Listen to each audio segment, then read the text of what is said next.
Okay, good morning. One interesting issue is that for reasons I'm not going to mess with, my own camera is not showing me. So the person you see on the screen is not a ventriloquist, but instead a panelist.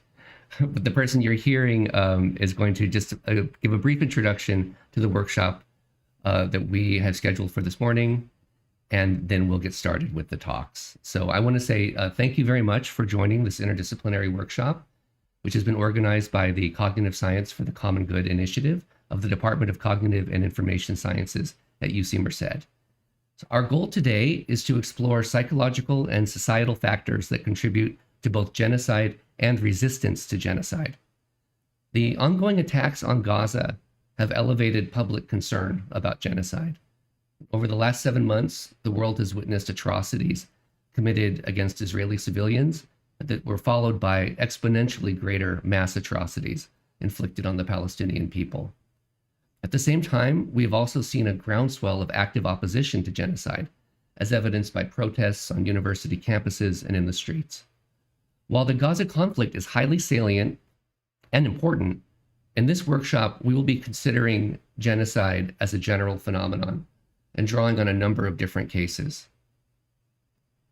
In other words, our intent is not to focus on Gaza or on Darfur or on Rwanda or on any single case in particular, although we hope that insights shared today help us to better understand and address such horrors. We are fortunate to be joined by an interdisciplinary panel of scholars whose work directly bears on these issues. We're going to begin this morning or this evening, depending on where you are. We will begin with talks by Professors Emilie, Caspar, Andrew Shaver, and Jeremy Ginges, representing perspectives from neuroscience, political science, and cross-cultural psychology. Each of their talks will be followed by a brief Q&A session. And then next, as discussant, Professor Dan Fessler will attempt to highlight and synthesize key themes emerging from the talks from an anthropological point of view. Finally, we will conclude with a panel discussion and a Q&A. So our first presenter is Emilie Caspar, Associate Professor of Experimental Psychology at Ghent University and PI of the Moral and Social Brain Lab.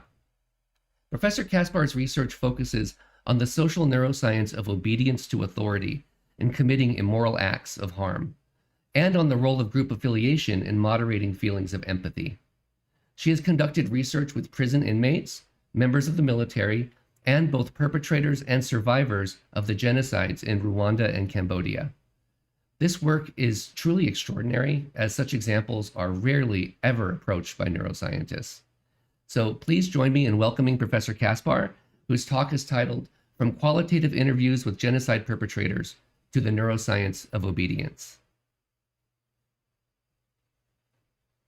Thank you. I'm just going to share my screen.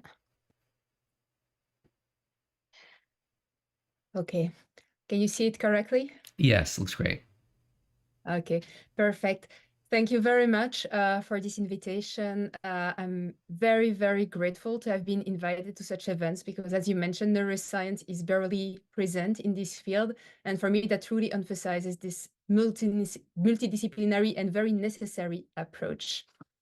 So there is a sentence by Howard Zinn that I really like to mention when I start talking about obedience to authority. And he stated that historically, the most terrible things, war, genocide, and slavery, have resulted not from disobedience, but from obedience. And as you will hear a lot in this talk, I'm going to talk a lot about obedience, but not only.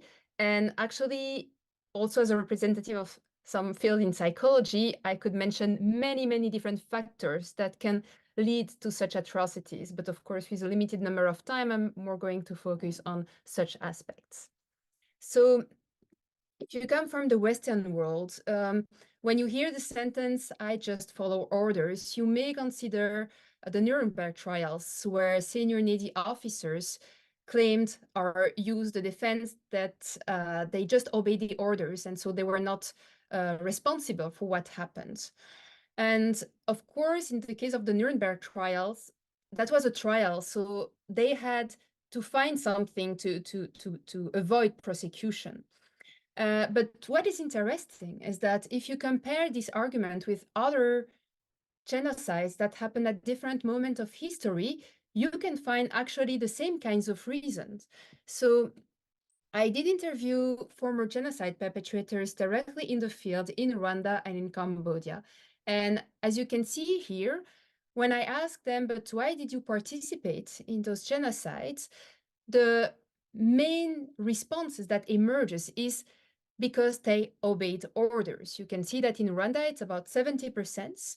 And you can also see other reasons, such as being forced, so elements of coercion, group attacks. Group attacks, I will come back to this because that's another form of social influence where people act because other people are doing the same. And interestingly, when I did the same with former members of the Khmer Rouge in Cambodia, all of them reported that they did so because they followed the orders of the authority. So here, for instance, you can see some of the examples taken from these interviews. Here, for instance, in Rwanda, where they mentioned, I committed the crime because of the bad government that was there at the time. It was not me, as they instructed us to kill. Another one would say it is bad leadership that instructed us to kill people. Would become animal, even though we're not animals. Yes, it is the leadership that did this, not us. So in Rwanda, some authors have argued that perhaps they have this common justification because they have been imprisoned together, and there were also the Gachacha trials. So perhaps they have come with a kind of common narrative that explains their participation.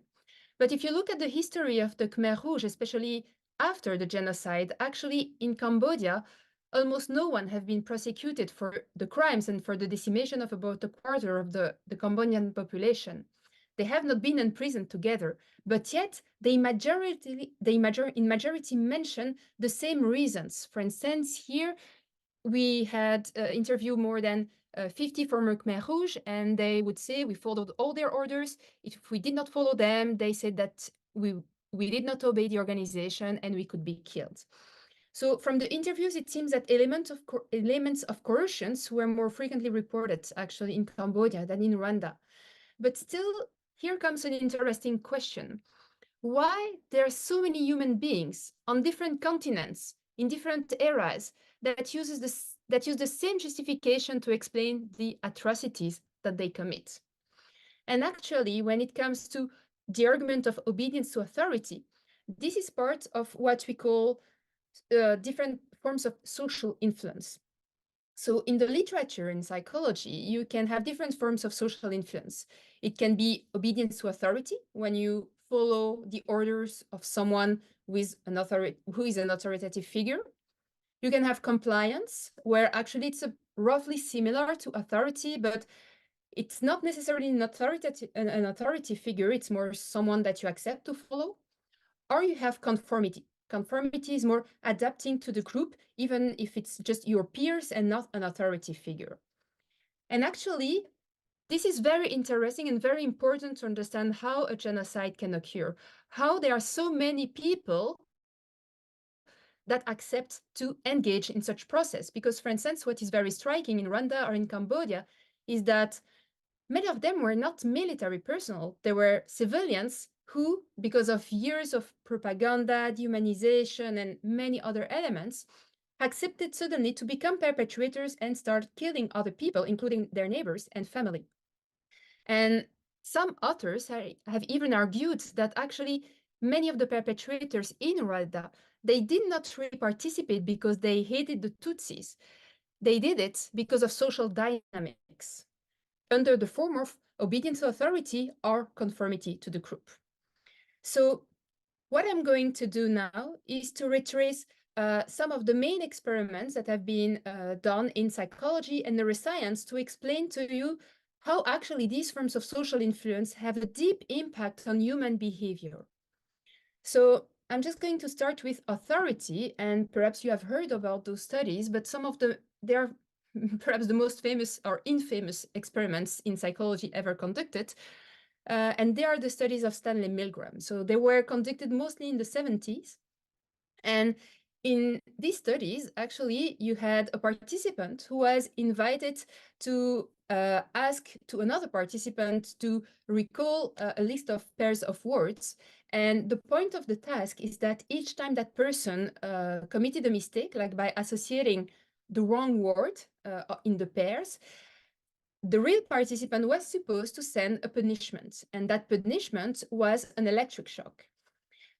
The thing about the study is that after each mistake, the electric shock would have an increased intensity up to a threshold that would potentially be lethal to the victim. And actually, when Stanley Milgram designed these studies, he wanted to see up to which level participants would go just because they follow the instructions of the authority or for science. And what is interesting in these studies is that before actually conducting the study, he conducted some inquiries among colleagues, among the general population, and no one predicted correctly what would happen. While the majority of people predicted that actually no one would ever agree to obey an order that would cause the death of another people, especially for science, actually they observed that 65% of the sample in this initial study increased up to that level.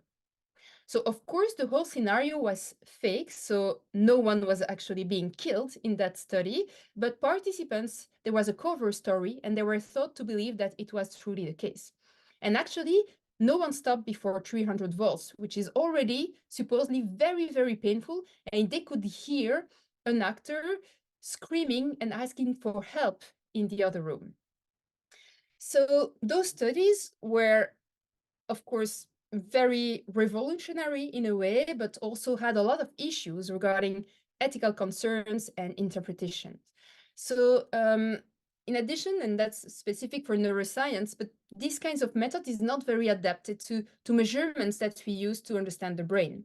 So we had to come up with a different perspective, because Milgram showed that actually even in a simple experiments, people can easily accept to follow orders that cause harm to another person. But actually the mechanisms behind these behaviors were not revealed in Milgram studies. They could not say what is exactly happening in the brain that explains that so many people, regular people, can suddenly start to potentially kill another person.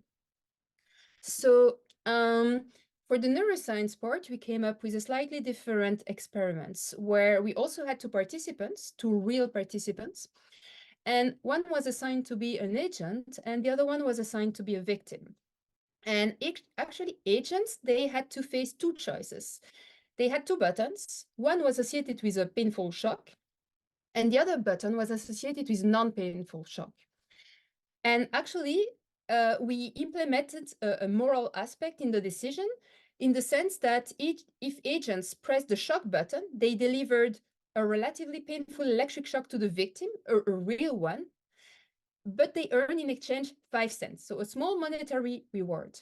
If they pressed the no shock button, they didn't get the reward. So here the shocks were real, but calibrated based on the pain threshold of each individual to ensure, of course, that we respect ethical standards. So the manipulation was as follows. So in one experimental condition, actually, agents were entirely free to decide what to do. They were entirely free to decide, I want to press the shock button and send a painful shock to the victim or not to increase my own monetary gain. And in the other condition, they received orders from the experimenter on each trial to send or not a shock. Why we had these two experimental conditions? Because actually, if we want to understand what is happening in the brain when people follow orders, that explains that their behaviors can change. We need to understand, we need to contrast it to what would happen in another situation. And that's why we contrasted what is happening in the brain when they follow orders and what is happening in the brain when they are free to decide what to do. And just before going to the neuroscience results, I must say that in those studies, most of the time, I'm really intrigued by the behaviors of participants, because I thought when I designed this study that actually no one would ever administer a real painful shock to the person in front of them for 5 cents. And I was terribly wrong, because overall, I've tested more than 1,000 people at the moment. They administer around 31 shocks out of 60 trials. So they increased their monetary gain by €1.50 perhaps. But that's still a lot of pain that they cause to the other participants. And I also thought that no one would ever obey those orders because most of the people, most of the time, I mean, they knew the studies of Milgram. They might say, okay, that's perhaps what the experimenters are. I mean, of course, this is what they are checking. So I thought that actually a lot of people will disobey those orders. And actually, this is very, very rare in this experimental setup. Actually, on more than 1,000 people tested, only 23 sometimes disobeyed those orders to send a real shock to the person in front of them. So that was already pretty interesting in terms of behaviors. But then I started looking at what is happening in the brain. And of course, there are many different processes that can be explained because the brain is a fascinating organ. You have different brain regions that are associated with different processes, but that work in connection between each other. But I was interested in the brain because when you perform an action, the command of this action comes from the brain because actually that's the brain that receives information, that processes to then send the information to the spinal cord, to the muscle, and to the action. So I really wanted to understand what is happening in this black box that we have that explains such behaviors.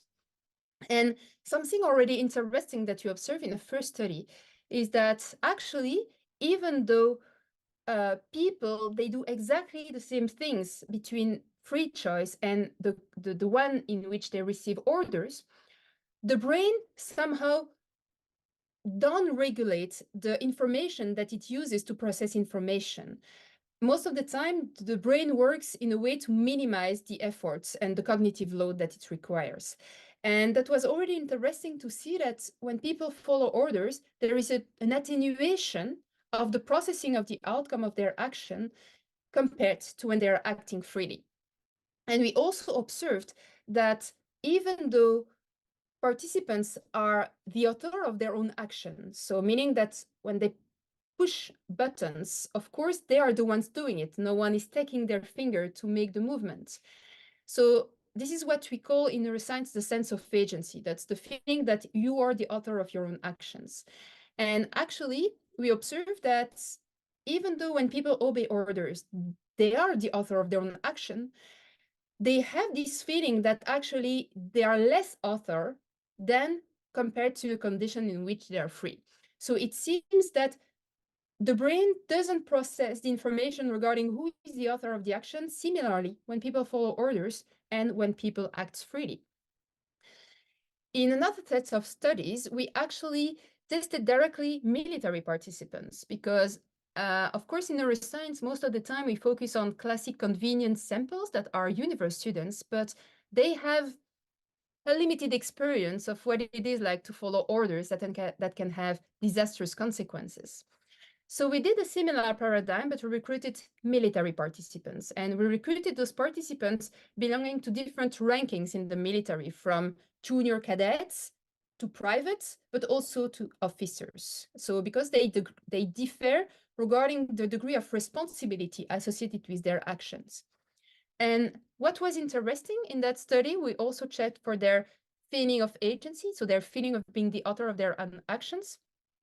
What you observe is that actually those who are working in the military and do not have functions associated with high responsibility, they also have a reduced sense of agency when they are free to decide which actions to perform, in the sense that working in very hierarchical environments that deprives autonomy actually is very detrimental for the possibility that we have as human beings to feel that we are the author of our actions and we are responsible for the consequences of those actions.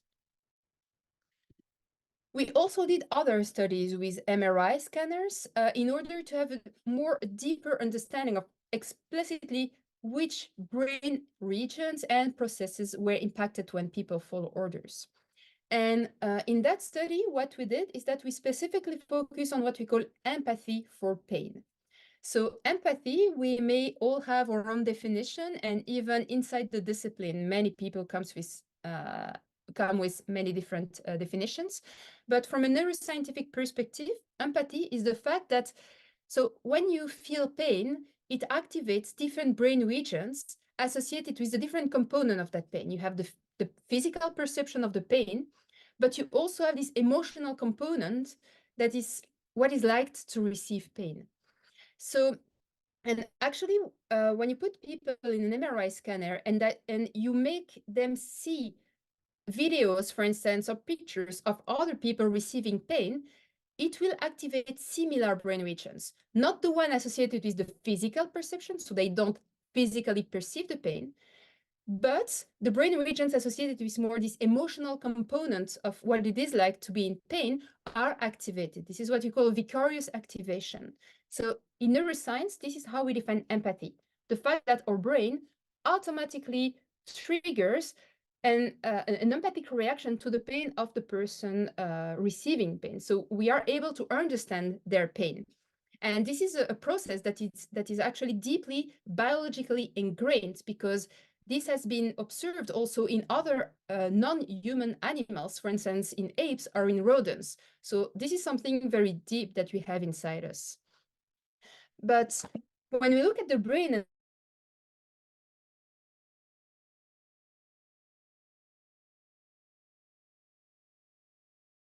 that even though the shock intensity was exactly the same when they obey orders or when they acted freely, the activity in the brain regions associated with empathy was reduced when they were obeying orders compared to when they were acting freely. And so what it means is that when you obey an order, you may cause harm to another person, but your brain will process less the painfulness of the consequences of your action. You may feel less empathy for the victim receiving pains. We also did something similar with the feeling of guilt, which is also a neurological processes. And what we did is that we checked if brain regions associated with the feeling of guilt would be activated in the same way when people receive orders or when people are free to decide. And here we also observe that actually when people follow orders, brain regions associated with guilt are less activated compared to when they're acting freely. So it shows that actually obeying orders really have a strong influence on even the processing of the feeling of guilt. And even another processes, so when humans perform actions or make decisions, there are processes associated with how easy or how difficult it is to make that decision. So what we did also with the same experimental paradigm is to look at these specific processes to see if actually sending shocks to someone would be considered as something difficult for participants, and to what extent just obeying orders would impact those processes. And this is exactly what we found. So there is around the frontal area some brain activities that are associated with this effort put in the decision. And actually, we have observed that before sending a shocks, so people have this increased activity there because it shows that it's not an easy decision to send shocks to someone. But when they obey orders, this activity is reduced compared to when they are acting freely. And it even correlates with the number of shocks that they are going to send to the victim. So people attenuate even more how conflicting it is to send a painful shock to someone else. So with these studies, we actually see that when people follow orders, they have a reduction of their sense of agency, they feel less responsible, they have reduced activity in empathy-related brain regions, they have reduced conflict before they make an action, and they also have reduced activity in brain regions associated with guilt. And actually, all these processes has been linked to prosocial behavior. So the fact that we can act kindly or nicely or altruistically towards another person. So when you see this, it's not astonishing in a way to see that actually obedience to authority can really have a strong influence on people's behavior. And here, it's very important to understand that I do not speak about how these results could influence the legal perception behind it. I'm not saying that because someone claimed that he was following orders, the judgment should be different during a trial, for instance. That's not my job. I'm not working on this. But what I say is that if you want to understand the power of social influence and how obedience to authority can strongly alter pro-sociality among people, when you look at what is happening in the brain, it's actually quite easily understandable. And it doesn't offer a solution, but it helps to understand what drives such behaviors. So, of course, it's also very interesting to see what is happening when they obey orders, but how could people resist actually these social influences? And this is something I asked to the former perpetrators that I also interviewed in Rwanda and in Cambodia. What could have you made, could have or made you stop participating in the genocide? And actually, it's very infrequent that people can stop when they are involved in the process. And most of the respondents, they actually mentioned that they could not have stopped it. They could not have stopped their participation if it was not thanks to or because of an external influences. And it's true that in Rwanda, the genocide was stopped by the troops of the PFR. And in Cambodia, that was the Vietnamese troops who stopped also the Khmer Rouge regime. And when you interview those people who were in that state of mind of I'm participating in such atrocities and I have reasons for that, a few people mention actually that perhaps compassion could have helped, or empathy, or religion, but it's very a few, and in practice, many of them, they didn't stop, except for very practical reasons. So for instance, we have some reporting that they stopped because actually the Tutsis were living too far away from his home, so he stopped chasing them. And so in neuroscience, we're also looking at what is happening when people actually refuse an order, because it's very not frequent. I mentioned this at the beginning of the talk. It's very hard to have people disobeying orders. And I will not have time to dig into this, but actually it's a complex phenomenon, because when you receive an order, you hear, you process the information that you receive from the authority figure, you have your perception of being responsible, you have your empathy for the victim. There are many different informations that your brains have to process. And at the moment, we are really trying to see how all those processes matters. And if we have to create interventions, what kind of processes we should target first, we should emphasize more in order to help people making the switch and saying, no, I won't continue participating. And actually, it's work in progress. We are currently doing that among former genocide perpetrators in Rwanda, but also genocide rescuers. So those people who truly, during those events, said no, refused, and instead risked their life to rescue others. They are not a lot. They are less numerous than the perpetrators. And we actually do wonder a lot why they acted differently. They have a similar culture, they have a similar religion, they have a similar cultural background. Why could have made them stop? There are some studies about personality traits, but they are not always replicated or not very sensitive. Some other studies mention the context, which also sometimes works, sometimes not. So it's actually still an ongoing question. And this is actually what we're doing in Rwanda at the moment. If I briefly have the time, I will also mention another forms of social influence, which is conformity. Colin, let me know if I do not have the time. I have for 5 more minutes. You're fine. Please continue. Okay, thank you. So I mentioned that during the interviews conducted with the former perpetrators, at least those in Rwanda, they also mentioned that one of the main reasons for participating was that they were influenced by the group.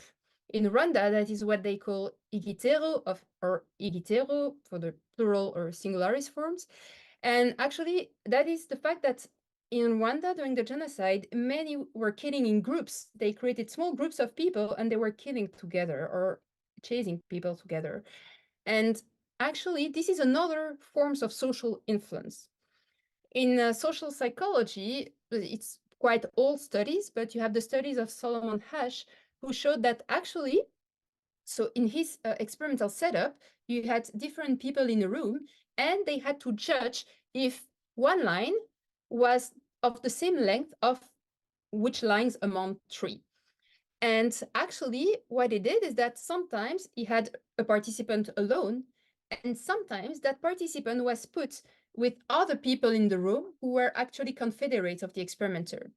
And he observed that when that person was alone, the mistake rate was very, very low, is about 1%.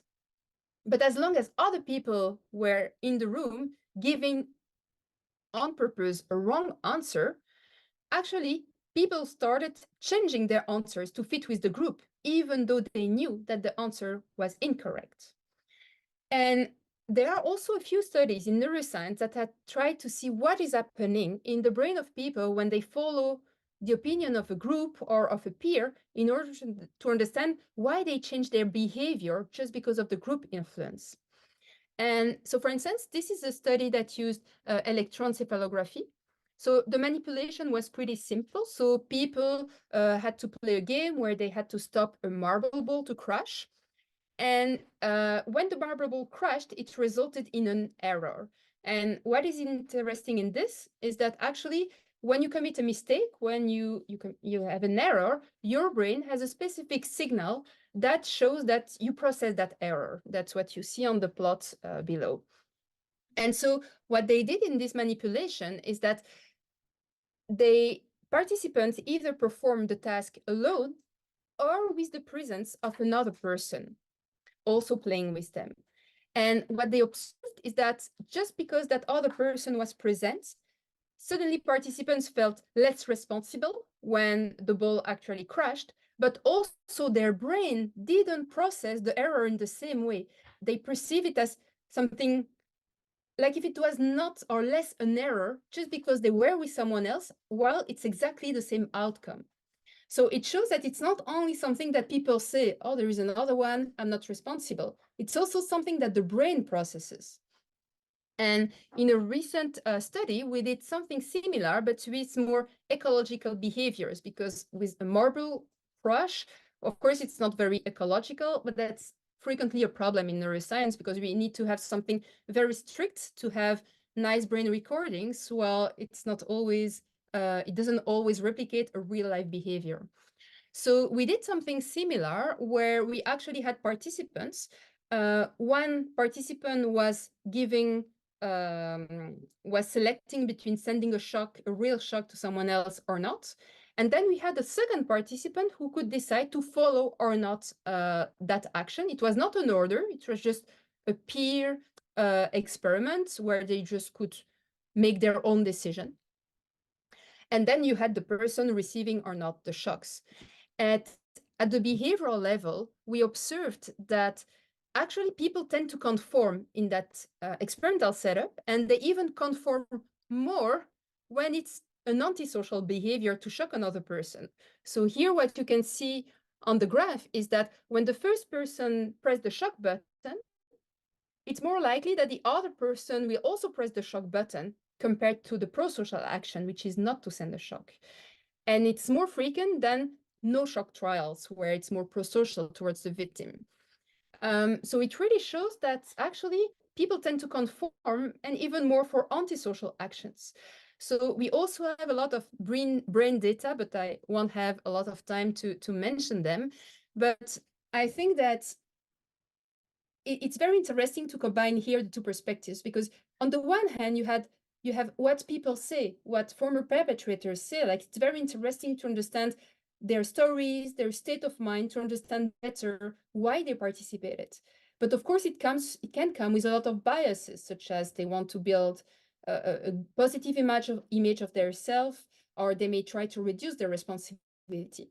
But when you look at the brain and at things that they cannot really control, it's really interesting to see that actually obeying orders or following a peer can also have strong effect on how the brain processes information. And this explains the power of social influences within such contexts. So yeah, I thank you for your attention. If you want more information, of course, there are different references, and I also thanks my collaborators for such work. Thank you very much, Emilie. That was fascinating. So because they're no fault of your own, they're my own technical issues. We lost a few minutes at the beginning, so we'll do a somewhat short Q&A right now, following up on your talk. But to those who may have questions, don't worry, there's going to be more opportunities for Q&A as we go forward. I'd also like to say the Q&A is open to panelists as well. But with that said, does anyone want to raise their hand or indicate that they have a question? I'm just looking through the participant list.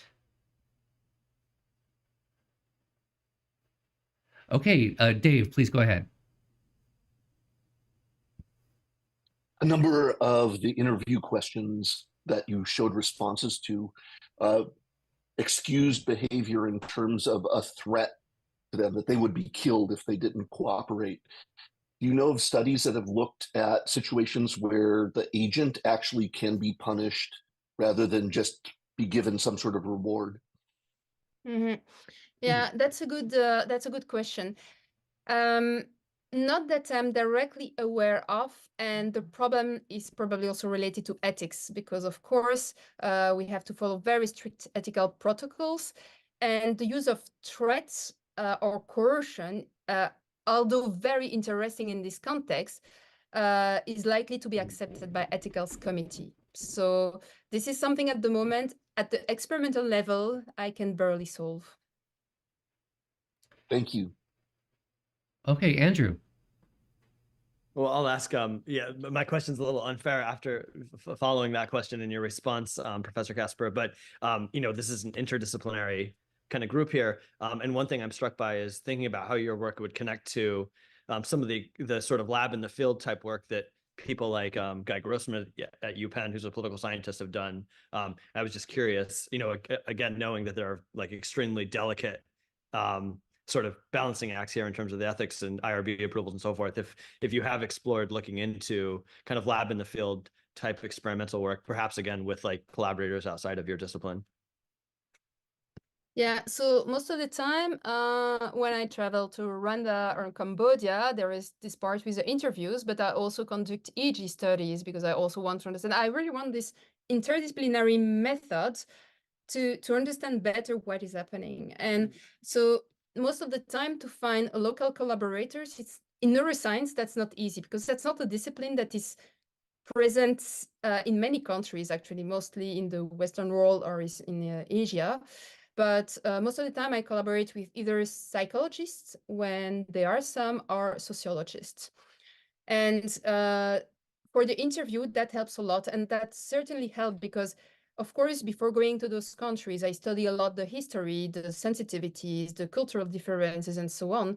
But of course, I'm not from there. I'm an external person. So I always seek requests from their local ethics committee, but also I collaborate with local academics, even if it's another discipline, just because their insight is very valuable. Thank you, Emilie. So at the risk of abusing my role as an organizer, I'll ask you the question that's been on my mind, which is that one of the things that's obviously so powerful about your work is that through these field studies and accessing extremely relevant samples, the conclusions you draw are so much more compelling than if they were relying on convenient samples or undergraduates and the like. But part of your sort of approach seems to be to combine those field studies with samples of, prisoners or perpetrators of genocide and so forth, with kind of contrived laboratory scenarios, with convenient samples and so on. So to what extent can you just speak to the connective tissue, or like to what extent you see those as a continuum, or in your approach to trying to understand these dynamics, how do you balance these, using these two kinds of samples and approaches, one hyper valid, the other less so? Do you think they're finding converging results? Yes, that's an excellent question. And actually, when we will finalize the data collection in Rwanda on former perpetrators and rescuers with the EEG by the end of June, so very soon. And I'm actually very curious to see if there are any differences. But it may also be the case that it's not the point of like their history, but also cultural differences. That's something that is very critical for me. In neuroscience, it's very not frequent to go to the field. There is almost no one doing that. Most of the time, people just stay in the comfort of their laboratory, which I found a pity, because how can you know what is the part of the environment or the culture on brain processes if you just look at a very tiny minority of the global world population, which are Western students, for instance. So I guess there are some commonalities, but you may also have differences. And I think that's why if I want to reinforce the conclusion that I'm making by testing very different population in very different setups, but also in very different cultures. I want to see like if the fact that we found the same justifications during interviews between perpetrators in Rwanda and perpetrators in Cambodia, does it mean that as a species, we may have kind of a natural tendency to just attenuate many brain processes when we follow orders? And if you consider this aspect an assumption, this is just an assumption, but perhaps it's also because working as a group or working in hierarchies, if you look at our evolution, it's also what makes us as successful as so successful as a species. And so perhaps we are able would probably be a too strong word, a word that is too strong, but you see my point, that perhaps we have this biological tendency to indeed just let it go, actually, when we receive an order, to vanish our responsibility, to vanish our empathy, because that's just easier to simply follow an order or simply follow someone. That's also a report that I have a lot when I test my participants. They tell me, I truly wanted to disobey when I come to your study, but God, it was much more easier to simply follow orders.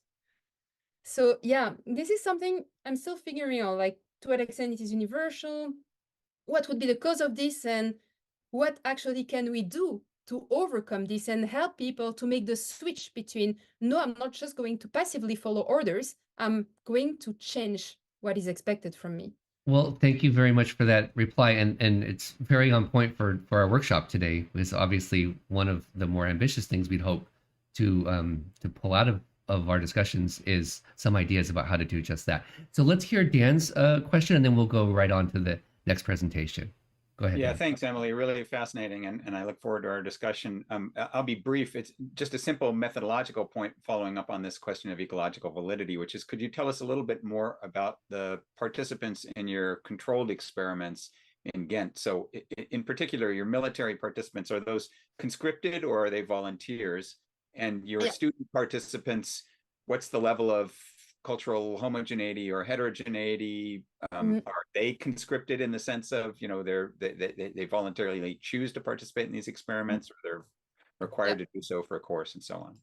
That's a good question. So all those studies are made when it's tested in Belgium or in the UK or in the Netherlands or in Rwanda or wherever I tested it, always voluntary basis. It's never assigned to mandatory course credits, such as it's sometimes the case, especially because we want to have people being free for such studies. So for the military, that's a good question, because actually the military in Belgium, it's not a mandatory duty. They choose to be in the military. And I didn't mention that here, but we wanted to see if this effect of working in a highly hierarchical environment would be the same if people are in such environments, but by being forced. So at the moment, I haven't done this in other military settings elsewhere, but what we did is that we did this in prison on inmates, because they are also in a highly hierarchical structure. They are deprived of autonomy, of choice, and it's clearly not a voluntary decision. I mean, of course, they did something that impacted the fact that they are in prison, but that's certainly not their main decision. And we have observed that actually the effect is also very strong, like this reduction of agency when they are free to decide. This is also something that we cannot find in inmates who are incarcerated. So for the military, I'm still looking to have to test in countries where there is a mandatory duty to be in the military to see if it had different effects. But something interesting is that when I do the same on officers, so who are associated with more responsibility, they show that somehow they regain this sense of agency when they make decisions. So perhaps there is a strong relationship to what extent you learn to be responsible for your actions and what is happening when you at least make free decisions. Okay, thank you. Well, let's move on to our next presentation, which will be by Andrew Shaver, who is Assistant Professor of Political Science at UC Merced and the founding director of the Political Violence Lab, and an affiliate member of the Center for International Security and Cooperation at Stanford University. Professor Shaver is a scholar of international relations who is focused on forcible displacement and the causes and consequences of political violence around the world. His recent work explores international news media reporting patterns as they shape awareness and perceptions of matters involving significant human cost. So please welcome Professor Shaver, whose talk is titled Tracking Political Violence and Persecution Globally, Limitations and Opportunities. Perfect. Thank you, Colin. I appreciate it. And let's see if the screen share works out this time.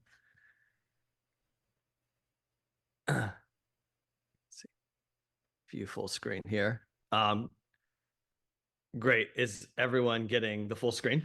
It looks great. Wonderful. Okay, perfect. So super delighted to be part of this workshop. Thank you for having me. I'm going to take my research takes a very and the presentation takes a very different approach than Professor Caspar's. So we're going to zoom out here from the sort of hyper micro to kind of a macro kind of analysis, thinking not just about genocide, but thinking very broadly about political violence that's being perpetrated around the world, thinking about social unrest, thinking about persecution of different communities around the world, and sort of how we understand those patterns of violence and persecution in the first place. I'm gonna have a lot of ground that I'd like to cover here, so if things seem rushed in some parts, my apologies. Hopefully we can return to any questions you have during the Q&A. And I do want to acknowledge just a huge number of co-authors behind a lot of the work I'm going to be presenting today, including a number of lab members some of whom have joined this Zoom call.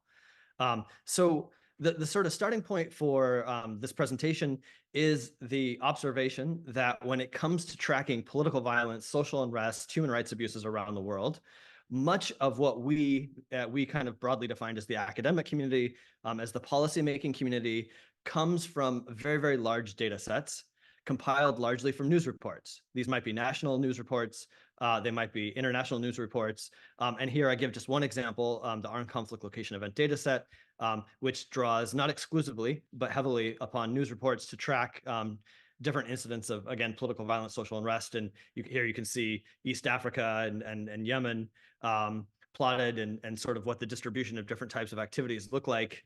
And so, it raises a very kind of fundamental question, which is, do these large data sets compiled from news reports, which are used by academics, which are used by government analysts, which are funded by different government entities around the world, do they provide sort of a reasonable source of what's happening around the world? And so I motivate it with this quote from a New York Times journalist who we interviewed for this project, whose quote basically says it all here, right? But that there's a lot of violence that happens around the world, and that not all of it can be written about, nor should maybe all of it be written about. The news media are not just a chronicle of the events taking place around the world over a course of a day. I'm obviously paraphrasing here. You can see the exact quote. So this kind of then raises this question, to what extent are these records of conflict that we use kind of accurate in sort of helping us understand what's happening around the world, in predicting where violence might intensify to lead to more human killing and cost, so on and so forth. And so the approach to this particular research in brief is the following. First, we engaged in in-depth interviews with a wide variety of media professionals, whether those are freelance journalists on the ground reporting on conflict or have reported on conflict, whether those are news media executives who have made sort of high-level editorial decisions about what to cover and what not to, and journalists or media professionals who have a wide range of sort of global expertise. So we've noted a number of the countries that they've worked on or from here, with a large variety of the world's major news, international news media, not all of whom are listed here because in a lot of cases our interviewees would request anonymity, but this is a pretty representative sample.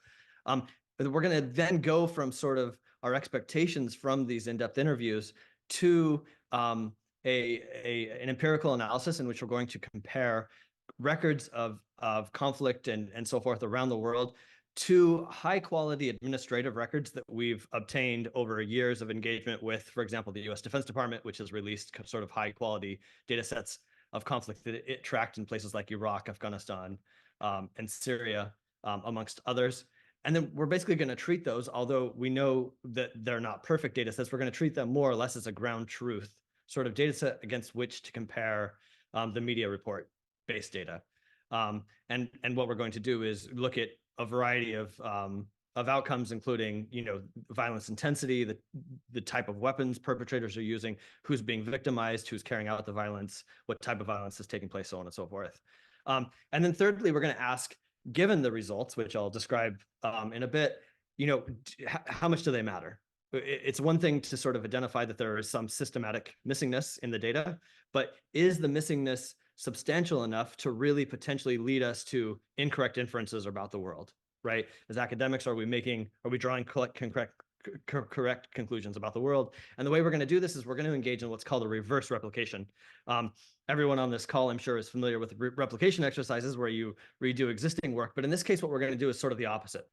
We're going to take a select set of articles in which the authors had available to them high quality administrative data and ask, had they not had access to that, were they outside of these very few country settings where we have this really high quality data and they were left with the news media data, which is basically the case for most countries around the world, what would they have found, and would those findings line up with what they actually found?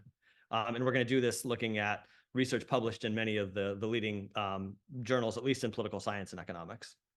And so the sort of guiding logic for this project, which I think then is informative and will sort of carry on when we think more specifically about genocide and sort of mass atrocities, is the following: that if there is some nature of biased reporting that's occurring in the first place, then that when those press reports are compiled into news data sets will then lead to consistent error in the data sets, which then when we run our statistical analyses on those data sets will potentially lead to spurious inferences derived from those data. So a pretty straightforward logic. And to make it a little bit more specific, the way our kind of analytical framework for thinking about this is along the following two lines.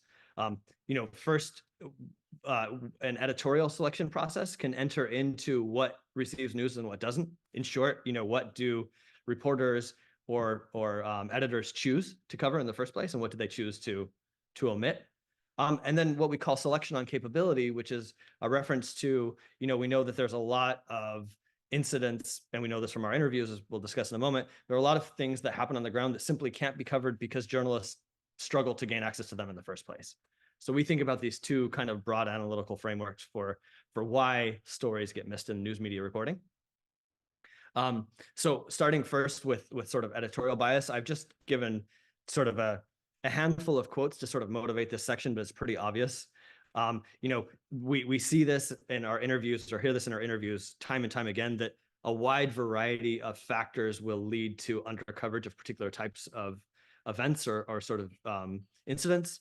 One former New York Times journalist who was based out of the Baghdad Bureau, for example, talked about how, if an insufficient number of Iraqis were basically being killed on a given day or in a given attack, it simply wasn't newsworthy for the New York Times.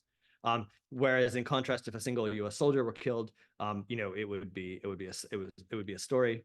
So you see pretty striking patterns, or at least we hear about striking patterns from journalists themselves about different victims and whether they're covered or not. Another journalist for one of the major wire services talking about, speaking of ongoing violence in Gaza, but this interview preceded the current iteration of the conflict. Talking about how, in his observation, if an Israeli was killed, that was much more likely to make news than if a Palestinian was killed. But even there were some interesting distinctions. For example, Israelis who were killed outside of quote unquote Green Line Israel were less likely to be covered than Israelis who weren't. So even within a given community of individuals, you see potential differences in who's being covered and who's not. And so kind of overall, the takeaway was a preference for deadly events, a preference for large events, probably nothing kind of shocking here, a preference for particular types of violence, particular targets, particular geographies. And then on the restriction side, the sort of selection and capability, again, of a lot of factors that probably won't surprise anyone here, a lot of variation within country, right? There are just certain parts of countries that the journalists can't get to. One journalist here talking about their inability to reach certain parts of Colombia, given, the FARC presence during that country's conflict. You see a lot of variation across countries. One journalist who was actually the head of, he was the Yemen desk officer for one of the major wire services, talked about how they never traveled to Yemen during their time working on Yemen because they could never get a visa to go.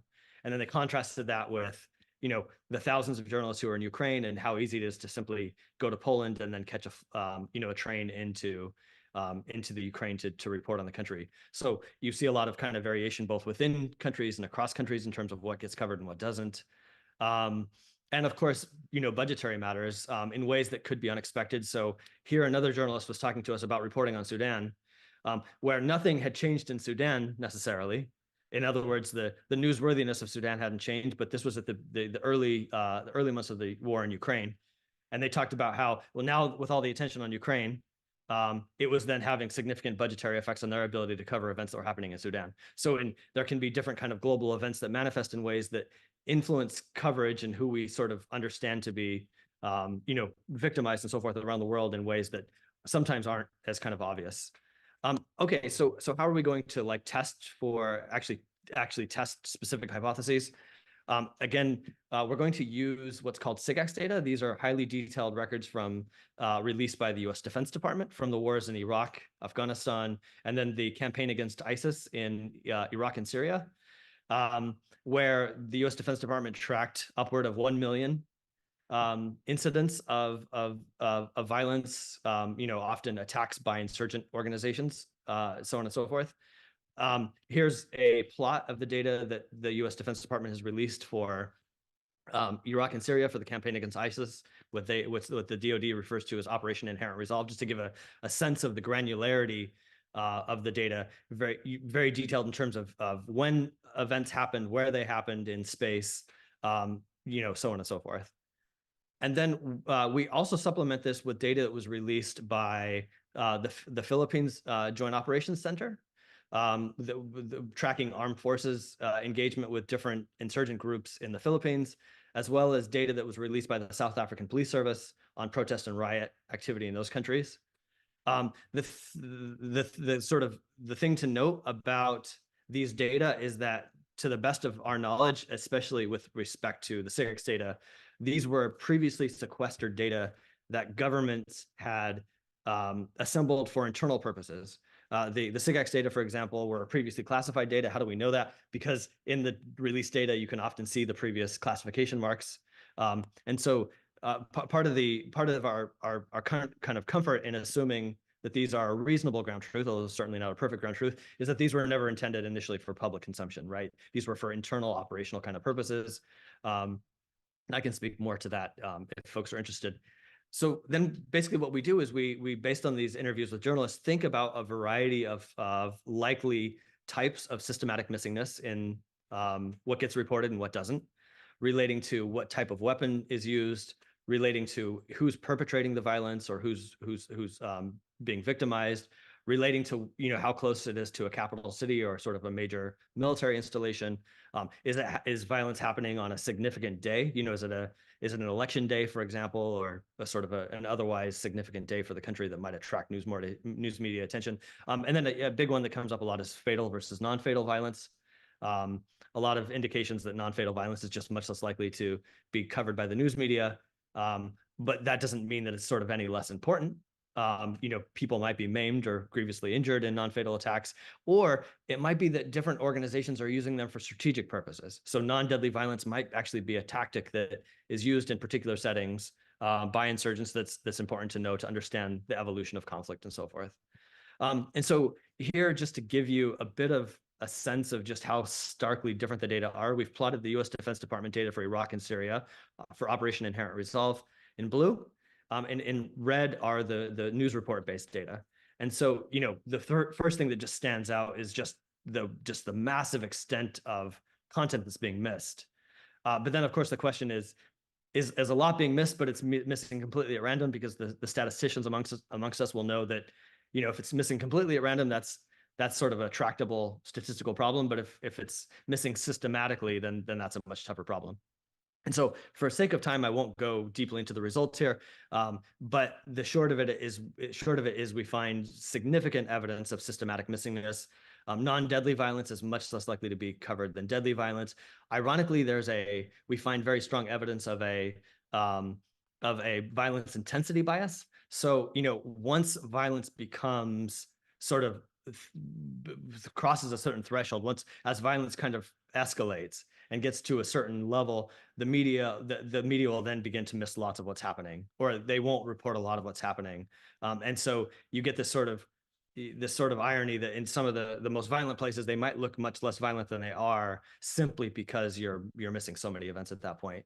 We find very significant evidence of particular perpetrators being less likely to be covered than others, particular victims being less likely to be covered than others. And then finally here, I give the results of a reverse replication exercise that I mentioned before, where we basically retest those studies that I referenced previously with the media-based data to ask, do the results reobtain?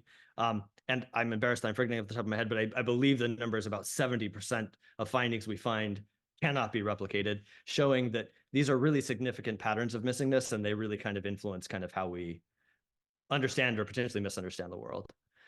Okay, so this is in some sense pretty niche stuff, right? We're talking about data sets built from news reports.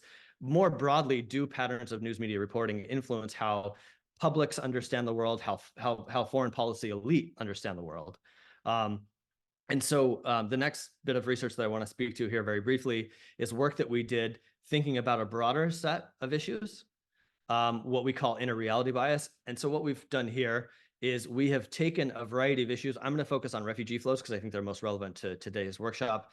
We've taken data that we acquired from an engagement with the United Nations Refugee Agency on the number of new refugee flows each year.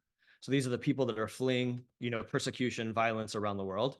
And then we basically look at the extent to which news media coverage tracks with the human cost of those displacements. How do we measure human cost? Well, we know very precisely, or rather precisely, what the human cost is, because we have these new UNHCR records that allow us to actually, determine for a given conflict on a given year how many people are fleeing a given country.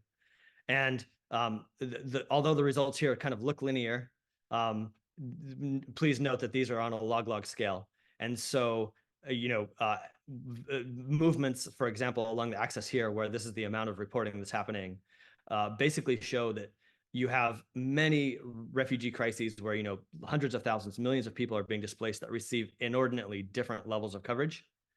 Overall, the just levels of coverage are very, very small. And so in short, what we find is that, human cost really has little to do with how much a given crisis around the world receives in terms of attention.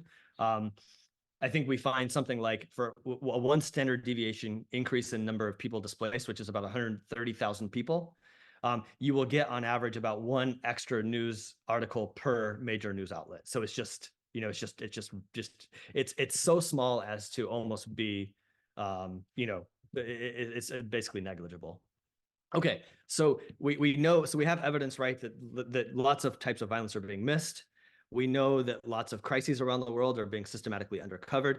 Then a sort of follow-on obvious question is, does this fundamentally influence the way in which members of the public and or international affairs professionals understand events around the world? And so for this third piece of research that I want to speak to, we carry out surveys with 4 different populations. I'm so sorry for the typo here. I think we had a 5th group that we, in a previous iteration of these slides, we were planning to, so 4 groups, US residents, senior policymakers in the United States government. So these are people that held senior foreign policy positions across the past 3 presidential administrations, some of whom might still remain in government, international affairs focused think tank staffers, and finally, international relations faculty across US colleges and universities.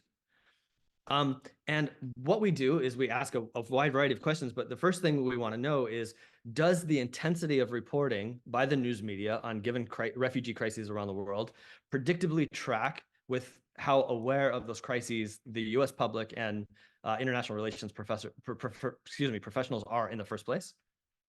To do this, we select the world's largest crises, and we then subset those into those that receive significant news media attention and those that receive much less news media attention, to basically determine how aware of the least covered major crises of the world are people.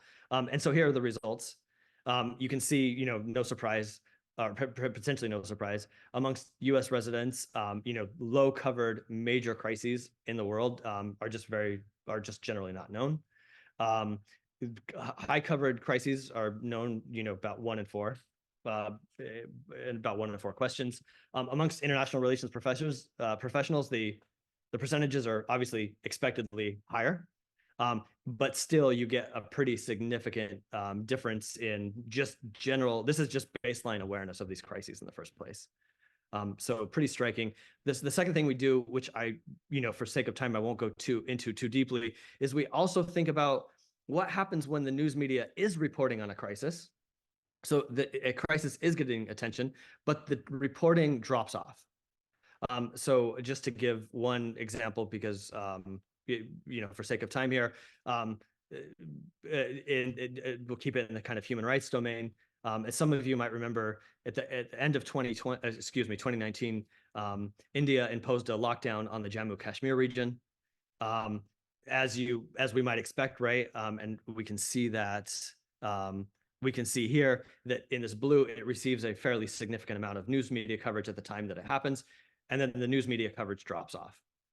So the question that we kind of ask in this in the second part of the survey is, when news media drops off from ongoing crises, do people, policymakers and the U.S. public, or international affairs professionals kind of more broadly, do they know that the conflict or the given crisis continues, or do they potentially implicitly assume that because the media coverage has dropped off, then the issue itself must have ended? And that's the latter is very much what we find very, very strong evidence of. So here are the respondents to how long people thought the India lockdown of Jammu Kashmir lasted. You can see that this is amongst the US public, there is a small percentage of the US public that knows when it really kind of ends. But the vast majority think it ends much sooner than it does, which is very much in keeping with the sort of spike in coverage. And you see this with a wide variety of kind of issues. Strikingly, when we carry this out with international relations professionals, the same categories as I mentioned before, although the patterns are better, right? People know the truth more often. You still see this very kind of predictable pattern of news media reporting patterns predicting what people kind of perceive about the world, or more accurately, misperceive about the world. Okay, and should this be a surprise? I'm not sure. So one question that we asked in our surveys was basically the extent to which international relations professionals rely on news media as a primary source of information about international affairs. The light blue represents the percentage of each of these categories of individuals, of survey respondents, who indicated that the major international news media is one of multiple primary sources of information on international affairs. And as you can see, like, everyone is basically overwhelmingly reliant on the news media, but what's particularly striking is this dark blue. The darker blue represents the percentage of people from each category that indicated only the major international news media as their primary source of information on international affairs. This is particularly striking amongst the international relations faculty, where nearly half listed only international news media. More than 1 in 3 current or former senior government official on foreign affairs in the US government. So really striking reliance on the news media. So maybe it's not surprising that media might have such significant causal effects on how people perceive or misperceive the world. Ironically, when we ask those same two, or at least the think tank staffers and the government officials, about whether the major international news media are omitting from their coverage major international issues, the overwhelming majority agree to that statement. And so on the one hand, although I think we collectively, the international affairs community, rely heavily on the news media, people sort of at the same time understand that a lot of things are being missed. Okay, so how does this relate to genocide? I think the implications are probably pretty clear, but let's actually get into some specifics. So a fourth research study that we carried out was to engage in in-depth interviews with a wide variety of foreign affairs professionals across major international NGOs, across major donors. You can see the list here, across international associations, across the US government, across foreign governments, across the United Nations system. And basically what we wanted to know is what else is being missed in the world. And it's a bit of an unknown dynamic in the sense that if major issues are not getting news media coverage, how would we know that there are major issues playing out? And so the idea here was to ask a bunch of professionals with very niche kind of focuses about, are there major issues in your area of expertise that are occurring around the world that we're not tracking? And I can think of maybe a handful of our more than 200 interviews in which people did not have what we call a shadow topic to respond with. In short, like across a whole wide range of kind of issue areas, there are just many issues that are sort of off the radar. Not surprisingly, a lot of our interviewees, or a number of them, I should say, work specifically on issues related to genocide. And I just included a number of quotes here, but I think what was most striking to me as I put this presentation together is that basically the exact same sort of themes that we saw in our previous research about the sort of capability bias and the editorial bias really kind of play out in terms of what types of sort of human atrocities are getting covered around the globe. So, here we hear from one expert about, lack of coverage on Boko Haram and sort of mass killing that's happened in Nigeria, in large part because of the difficulty and danger that journalists face even getting to Nigeria to try to do their reporting in the first place. Another expert talked, about sort of ongoing harm in Sudan and Ethiopia, and lack of coverage in large part because of lack of both government and media capacity. So again, it's sort of a selection on capability kind of issue that we see here. However, we also see a large number of cases about ways in which sort of editorial kind of considerations might also lead to the exclusion of particular groups receiving as much coverage as we might otherwise think they deserve based on human cost alone. One very kind of interesting concept that comes up is this idea that if a particular perpetrator is seen as being particularly heinous, then it's almost like they're expected to do heinous things, and so their victims are less likely to be covered. So we see this, for example, a reference to this when ISIS would carry out particular violence, that maybe some of its victims were not as covered as heavily as we might otherwise hope, because people expected that activity from ISIS, which is cold comfort for obviously the victims and their families. Another very interesting case that comes up is this idea that we call in the lab intersectionality. The idea here is two kind of issue areas come together in a way that create confusion around an issue. And so one professional talked to us about, for example, lots of attention on the Yazidis and the Yazidi genocide that was perpetrated against them. And just to be clear here, no one is suggesting that the coverage that they received was inordinate or was undeserved. Like they probably still have not received enough attention. But kind of what they wanted to call out to our attention was that there are other communities that were also being persecuted that received much less attention. And they brought our attention particular to the Armenians in northern Syria. And what was fascinating about the case of Armenia, as they describe here, right, is that they're quote unquote out of place, right? It's hard for the news media to sort of understand, or at least convey to a reader, what are Armenians doing in northern Syria? So it's a more complicated story. Whereas, in contrast, if they were in Armenia or if they were in, the Nagorno-Karabakh area, then maybe this would be a narrative that would be easier to sell. But it's sort of complicated enough that it kind of falls through the cracks. With just like within country reporting, you get differences. We see this within genocides. The same professional that we saw before, talking about the focus on Yazidi women who are persecuted, and that the coverage they received was incredibly important, but that lots of the men who were victimized and a lot of the boys that were victimized really received a lot less attention, to the effect that there's sort of then a potentially misunderstanding of the nature of the genocide, or incomplete rather understanding of the nature of the genocide. Colin, how am I doing on time here? I think I'm probably about at time, right? Well, we can We can play with it a little bit with regard to cutting into some of the later things, but I mean, I think you have a little more time. Okay, like 3 more minutes. Okay, if that works for you, that would be great. Yeah, perfect. So we see this kind of come up over and over again. Idea here that Rohingyas were covered, probably again not as much as we might hope, but that there were other religious minorities that fell entirely through the cracks because there was so much focus on the Rohingyas, so on and so forth. So I'm just going to jump ahead here to, so where do we go from here, right? We know that the news media play an outsized influence in sort of influencing how we understand or misunderstand the world, what we know about the world, what we don't know about the world. Are there opportunities to learn more about what's actually happening around the world? And so I'm going to focus on a few things that we've done that have been quite effective.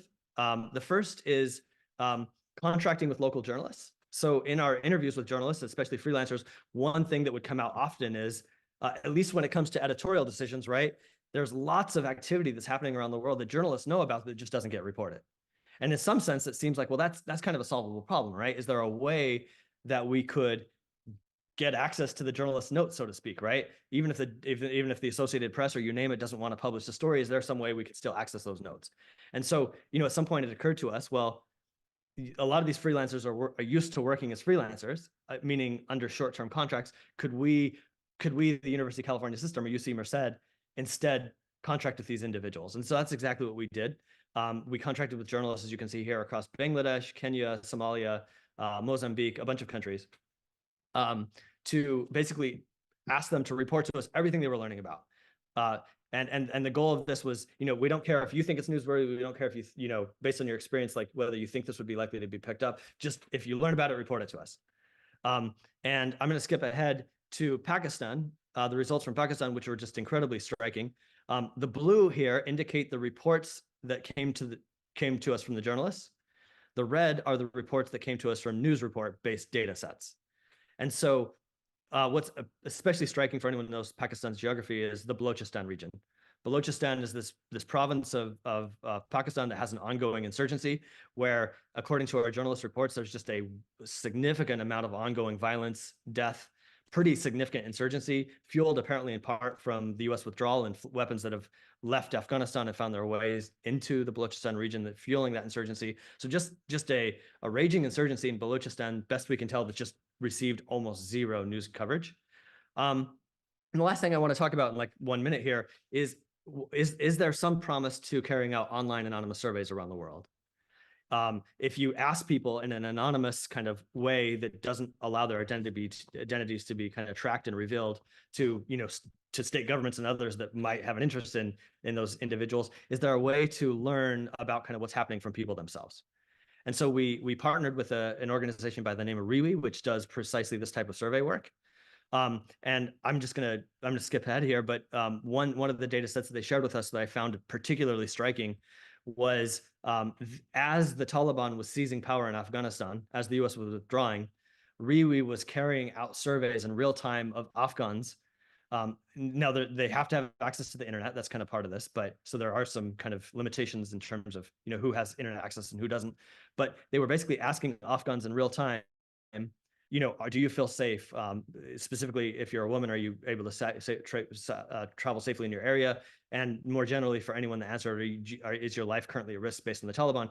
And you could see more or less in real time kind of what parts of Afghanistan had the highest rates of kind of perceptions of fear and threats to their safety. So you could imagine this kind of tool, I think, being incredibly useful to, sort of trying to track what's going on in the ground in real time in a number of settings.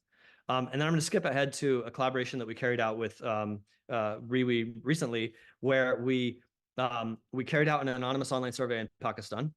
And then we also worked with the same journalist that I talked about previously, where we would then ask the journalist, can you go verify these things, whether or not they happened, right? In other words, how good are these anonymous online survey results? And plotted here, particularly in the blue, we really wanted to focus on human rights abuses. And so blue are different types of human rights abuses that were being reported by people across Pakistan. And then the gray and the dark gray are political violence, social unrest. Again, these are all incidents that have actually been subsequently verified by a journalist. And so we're still very much in the middle of this work. I just wanted to highlight this ongoing work, but some very kind of promising, what we see so far in the data is that it seems like a lot of the reports have been verified so far, and it seems like people on the ground, at least in the Pakistan setting and Bangladesh, where we're also working, have had an incentive to report kind of legitimately what's happening to them on the ground or what they're seeing. And so I'll leave it there.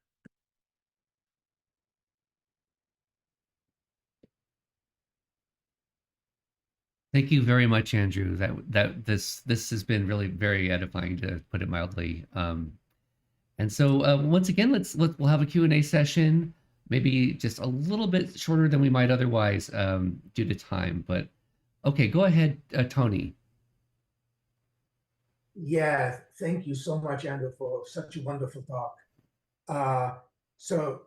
Just to address what's missing, first of all, I was born in Libya. And I grew up in Syria, and I have hundreds of relatives in the Middle East.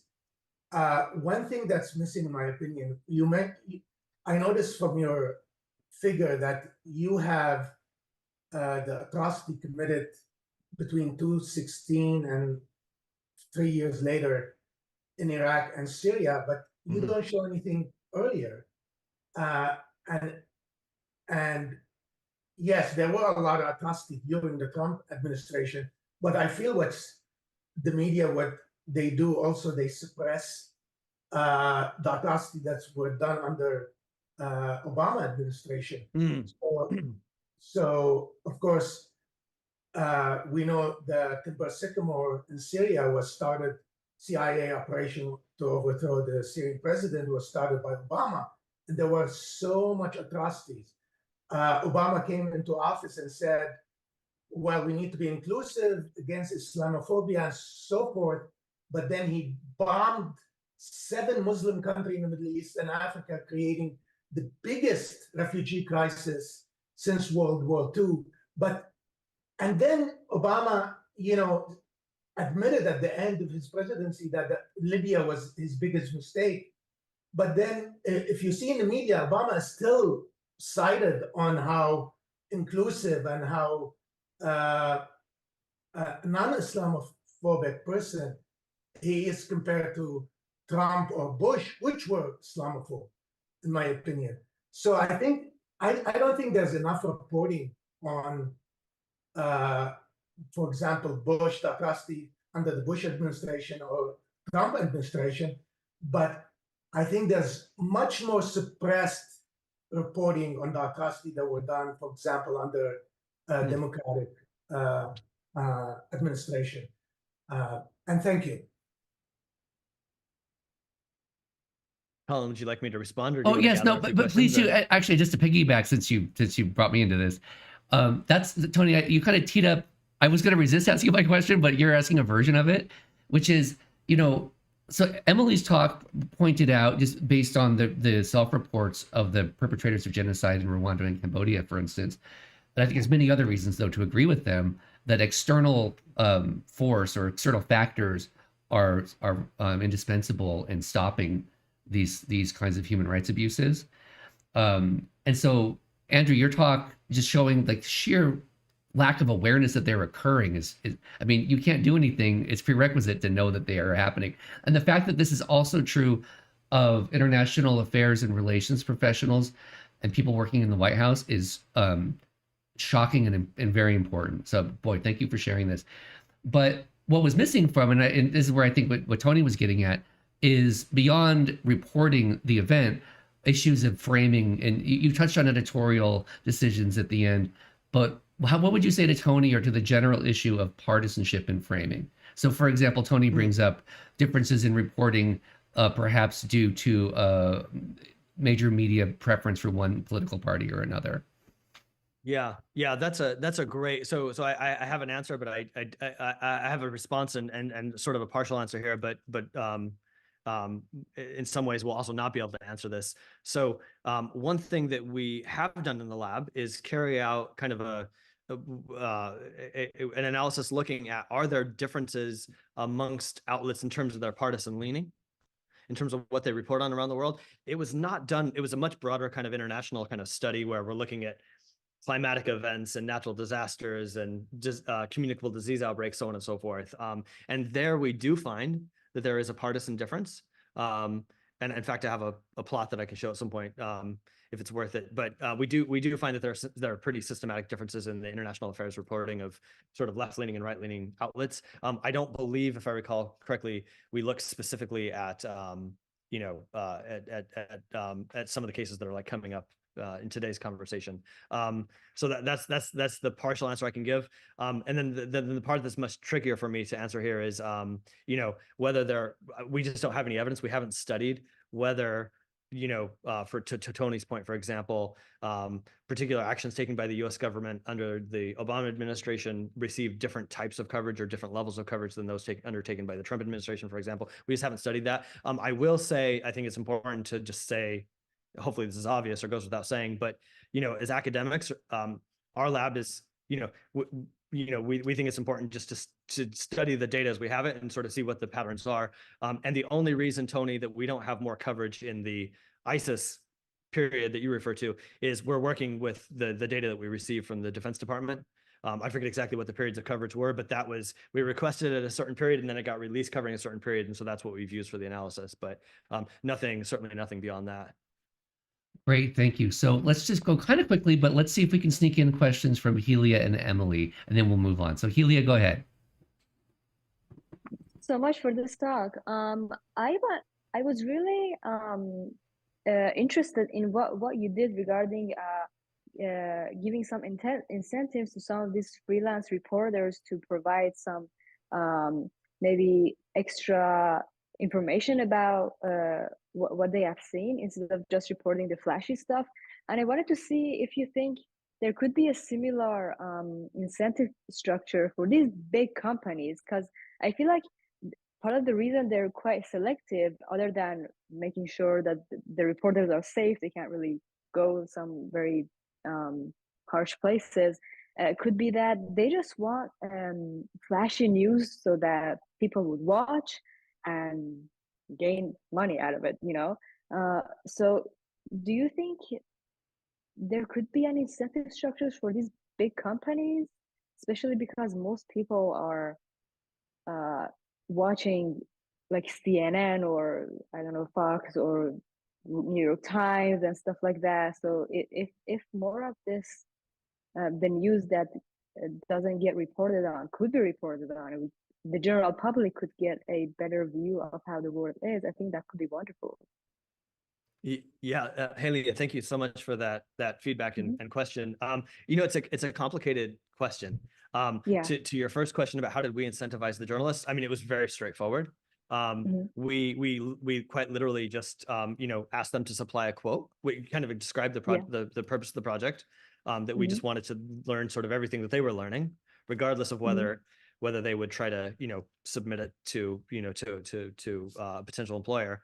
And so and then they submitted a quote, and then we contracted with them, and so they were incentivized. Their incentive was, I got the sense with a lot of the journalists we work with too, that they just had kind of they're beyond sort of the monetary incentive, that they were interested in getting out more about what was happening in their countries. So I think there was also sort of an intrinsic kind of motivation for them to do this.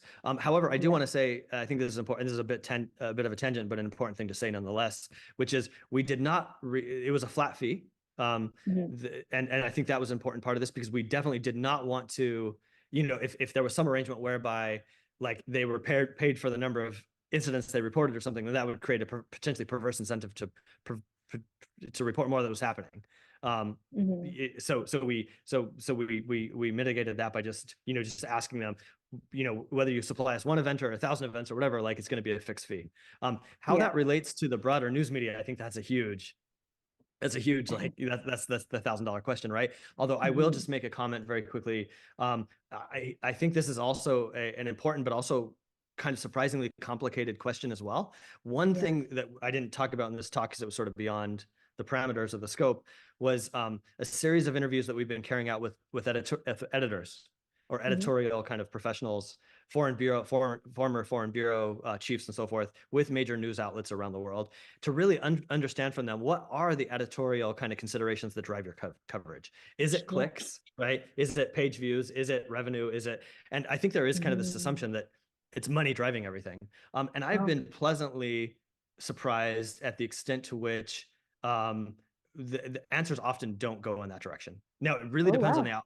Yeah, and what's really fascinating is how much heterogeneity there seems to be across the outlets. So we have interviewed some editors who were very clear, like it's all about page views, it's about, it's about clicks, kind of, as I think kind of conventional wisdom, at least outside the media industry, might suggest.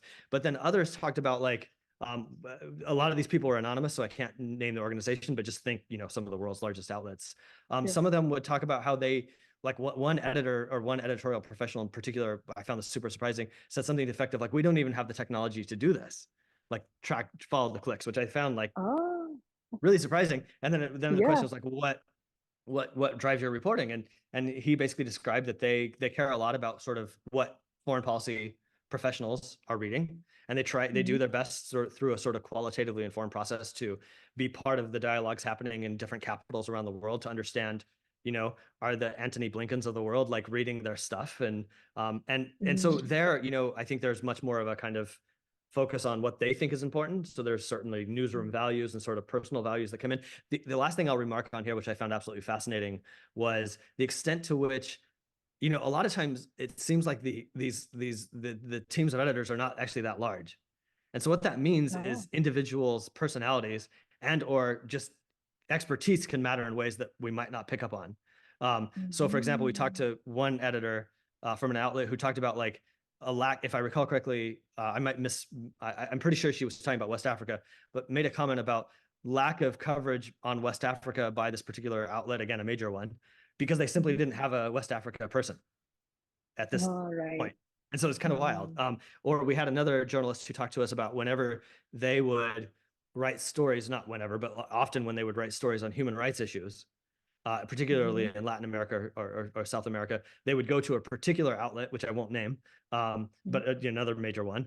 And why would they go there? Because that outlet happened to have, as an editor, a former journalist who used to report heavily on Latin America and South America and has a personal interest in those kind of stories. And so they just knew that they were more likely to get picked up there. So, I don't know where does that leave us? I think it just means that there's a lot more than political economy kind of considerations to consider behind all of this.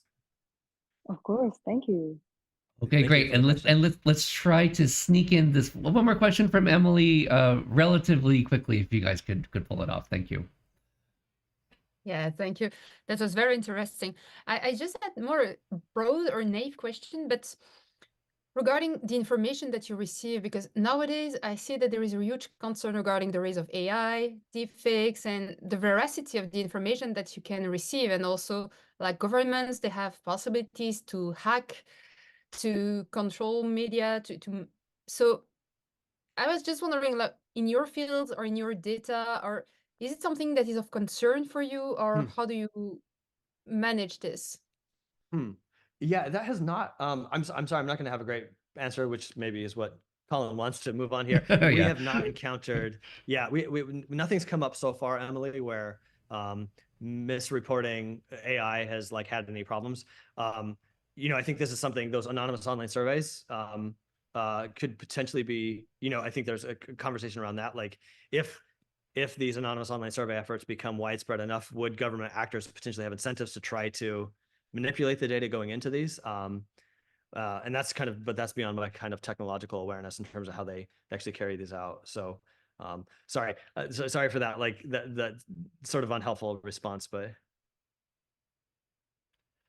Okay, great. So thank you very much once again, Andrew, for your presentation and for all the questions. I want to remind everyone as well to maybe if you have some questions to hold in your back pocket for the end, when we're going to try to tie together some of the major themes, theories, and findings that are presented. But with that, we have one more formal presentation, which is going to be by Professor Jeremy Ginges, who's a professor of behavioral science at the London School of Economics and Political Science. Professor Ginges' work has substantially shaped current theories of coalitional conflict and cooperation, and has been published in journals such as Science, the Proceedings of the National Academy of Sciences, and Nature Human Behavior. And so, but beyond this impact on the research community, Professor Ginges' work has been used to brief policymakers in the US Congress and White House, as well as in the UK House of Lords. Speaking of international relations professionals and people working in these kinds of institutions. Professor Ginges' work focuses on two interconnected questions: what drives group cooperation versus conflict, and what leads people to violently sacrifice in service of abstract ideas. To address these questions, Professor Ginges conducts psychological field experiments in places that are characterized by extreme conflict, such as Lebanon, Indonesia, and Israel-Palestine. So please join me in welcoming Professor Ginges, whose talk is titled "The Role of Hate in Promoting Genocide."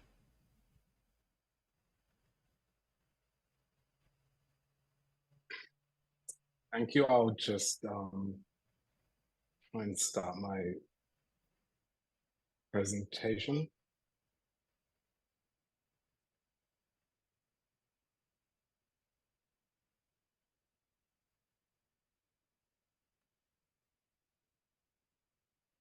Okay, and despite the best of my preparations, I can't see my presenter notes, but that's okay.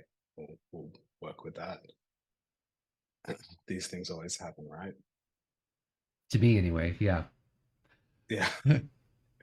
Okay. And that's looking good on the feed. Yeah. All right, so that's good at least. So I'll work from memory. So I'm going to talk today about the role of hate in promoting genocide. And I'm going to center my talk on Gaza and what's happening in Gaza and the Israeli assault on Gaza. And I had really carefully, I really carefully worded this part of the talk. So, but I'll just speak off the cuff about this for a little bit. So, in centering this discussion on Gaza, that shouldn't be construed as me saying that there is a genocide going on in Gaza right now. I am not a legal expert in genocide, and I guess I don't believe that all of the information is yet available to us. I personally would be extremely happy if the ICJ came with a ruling in the end that there wasn't a genocide. But of course, the Israeli assault on Gaza is so extreme. The level of violence and the level of collective punishment is so great that many experts do argue that it is indeed a genocide. And I thought I should make a little personal positionality statement here that's important. I'm Jewish. I'm also an Israeli citizen. I have very strong connections to Israel. So a lot of my family, dear friends, colleagues are Israeli and are Jewish Israeli, and I have a very strong personal affiliation with the country. So I am by no means an objective person, but it is obviously an important topic for me personally.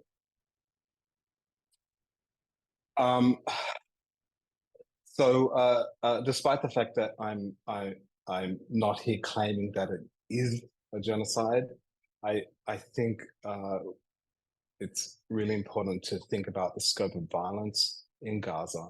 And so the orientation of my talk is, how did this happen? So if you, like many, regard Israel's assault on Gaza to be an act of genocide, then hopefully you will see my talk as being as offering a helpful explanation for this. Okay. So I think I'm guessing most of us here are reasonably well versed in what's happening in Gaza, but just a few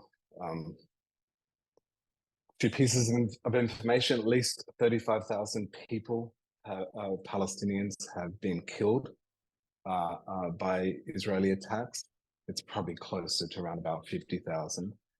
Of the 25,000 bodies that have been identified, approximately about a third are children. 20% are women, 8% elderly, about 40% are men of military age, but obviously we cannot know how many of those are Hamas fighters. Beyond the fatalities, almost 2 million people have been made refugees. Over 1 million Palestinians face catastrophic levels of food insecurity. Of course, that can be reversed, but there seems to be a formal and informal Israeli policy to restrict humanitarian aid into Gaza. There's a lot of evidence for this. These are all of, and some of the reasons, along with genocidal language used by Israeli leaders, including the president and prime minister of Israel, the minister of defense, which have led many people to argue that there is a genocide going on, or at the very least, that there is a risk of genocide. So I've been thinking a little bit about the role of hate in this type of violence, and how can we understand the role that hate plays in this type of genocidal violence. Because I think this is a question that we often ask when we are, or our group is the victim of extreme levels of violence. We often attribute it to hate. And I think third parties typically do so as well, informally at least. And there seems to be pretty good reasons for doing that. So if we think about what has been at least theorized about the nature of hate, Darwin argued that it's a highly persistent feeling, perhaps more so than any other that can be named. Allport described it as an enduring organization of aggressive impulses towards a person or a group of people. And it's often associated with the belief that the hated object is evil by nature. And if you do believe that the hated object is evil by nature, the behavioral inclination is not to try and change them because they are unchangeable, but to either separate from them or to destroy them. In my talk today, I want to flip the order a little bit. So rather than focusing on the extent to which the perpetrators hate the victims, I want to talk a little bit more about the way in which the perpetrators often believe that victims hate them. And I'm going to argue that political violence in general is often construed by perpetrators as being righteous, as being the morally right thing to do. And typically, it's an act which is construed of as being in some type of self-defense. And that's the same type of logic that I'm going to attempt to explain, to use to explain extreme violence, including genocidal violence. So in my presentation today, it exists in more or less two parts. In the first, I'm going to argue that political violence, like the Israeli assault in Gaza, results from the perception that victims hate the perpetrators. And I'm also going to present some evidence to suggest that when people see vivid evidence of what they might construe as violence motivated by hate, this can motivate them to support or perhaps carry out acts of violence that's relatively insensitive to the material consequences of self or indeed other. Okay, so let me go through the first part of this. So I'm going to discuss some research that I did with Adam Waits and Liang Yang. And we were interested here in what people believe motivates their own side to carry out acts of aggression, and what motivates the other group to carry out acts of aggression. And the specific type of motives that we're interested in were in-group love, so care, compassion, concern for one's own group, or out-group hate, dislike, hatred, indifference towards another group. And I'm going to report a few studies here. The first one is a study run in a relatively or at least at the time, relatively mundane context, which was conflict between Democrats and Republicans in the United States. And we asked these two groups between subjects in a between subject experiment to either evaluate their own side's motives for violence or the other side motives for violence. And they're given a number of different questions. So for example, they were asked a question about to what extent is your side not for violence, for aggression and conflict? To what extent is your side's motive for engaging in conflict with the other due to empathy for your own group? To what extent is it due to dislike of the other group? And we found very similar results for Republicans and Democrats. Both sides thought that their own group's motives for engaging in conflict was in-group love, care and concern for their own group. But for the other, it was out-group dislike. And that was the key motive. So there was a clear asymmetry in motives here. So that's one thing. But what happens when we go into a violent conflict? And coincidentally, we ran studies in Israel and in Palestine, West Bank, and Gaza, asking people to report on what they believe were the motives of both sides in supporting a prior round of violence in Israel and Gaza. So here I'm referring to conflicts between Hamas in Gaza and Israel in the fall of 2012, October, November. At the time, this was an extremely significant conflict. It caused a lot of turmoil in the region. Compared to today, it seems relatively minor, but that's not how it was processed then. Around about 160, 170 Palestinians were killed, including over 100 civilians, and 4 Israeli civilians were also killed. So we asked Palestinians and Israelis why their side, and why the other side supported violence, if they did so. And we found really similar results. So we ran a telephone poll in Israel, and we carried out face-to-face surveys in the West Bank and Gaza to ask them this question. And so participants first were asked, why do people on your side support the violence that your side carried out? Is it due to care for your own group, in-group love, or is it due to hatred of the other group? And we then asked them to make the same attributions for the other group. So here are the results for Israeli participants. And you can see that they believe that their side was motivated by in-group love. Their side's aggression was motivated by defense of their own group. The other side was motivated by our group of hate, much more so. And they really underestimated the importance of concern for the in-group here. The results look a little different for Palestinians, but the broad message is the same. They thought they really underestimated the importance of self-defense motives for Israelis and overestimated the role of hatred. And although they were more willing to say that their side's support for violence against Israel was motivated by hate, they still thought that in-group love, concern, and defense was a more important reason. That is the statistically reliable difference, albeit small. And it turns out that this type of belief that the out-group is motivated by hate, this underestimation of self-defense beliefs, is associated with a whole other set of beliefs that the dispute is intractable and by implication can only be solved through violence. So we asked in another survey of Israelis, we asked them the same question about Palestinians, and then we asked them some follow-ups, and I'm going to give you some examples.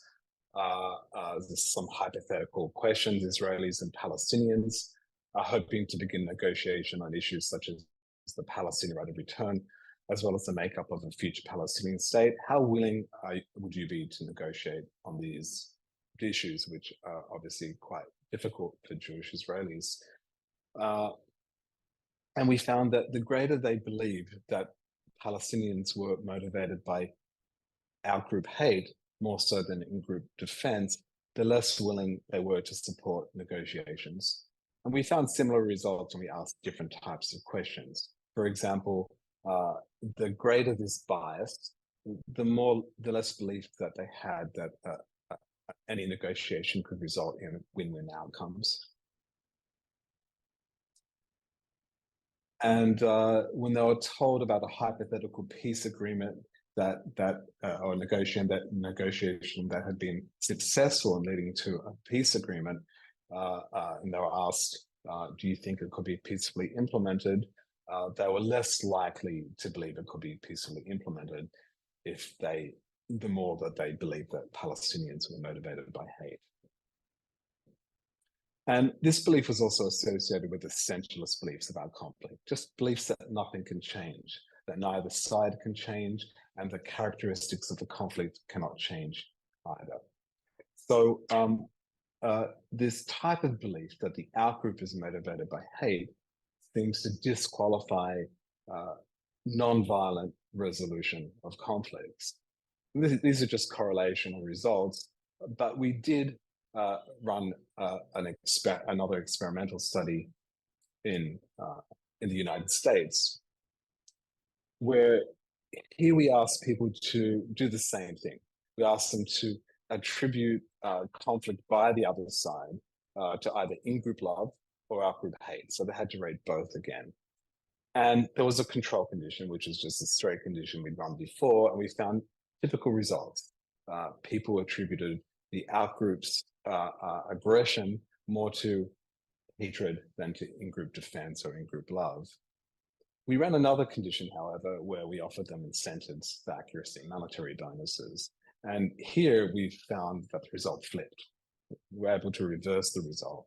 And people were more accurate about the out-group when they were motivated to be so. So that's one thing.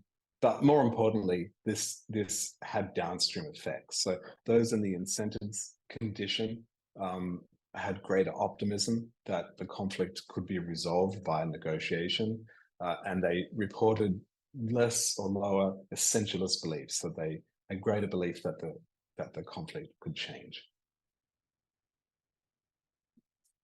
So this is the first argument that I want to make, that the perception that the other's violence is motivated by hate may be key to producing extreme levels of violence, including genocide.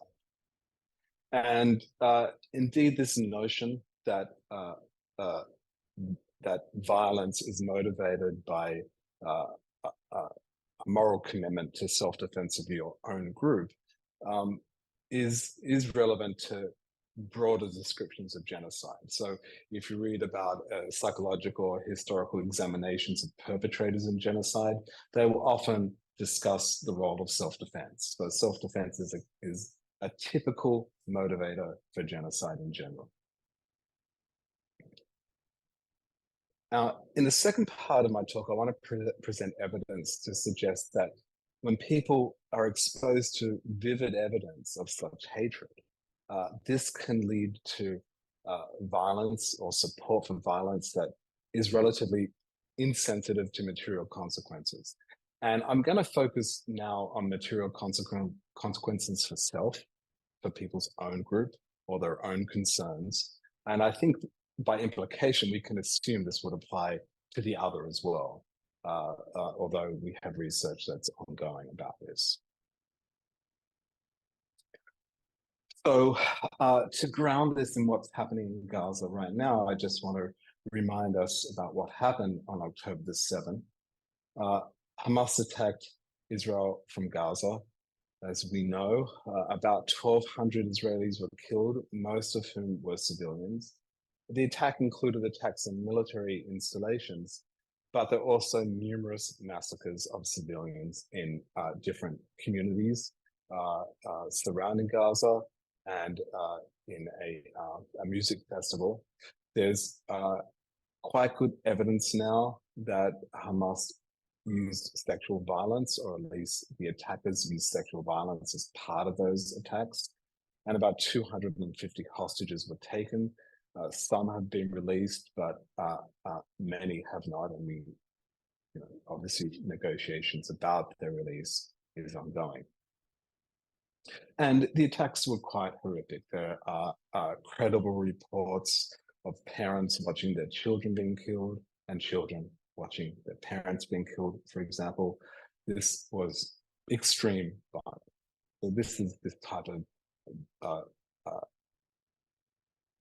vivid exposure to violence to which we might expect people would make hate attributions.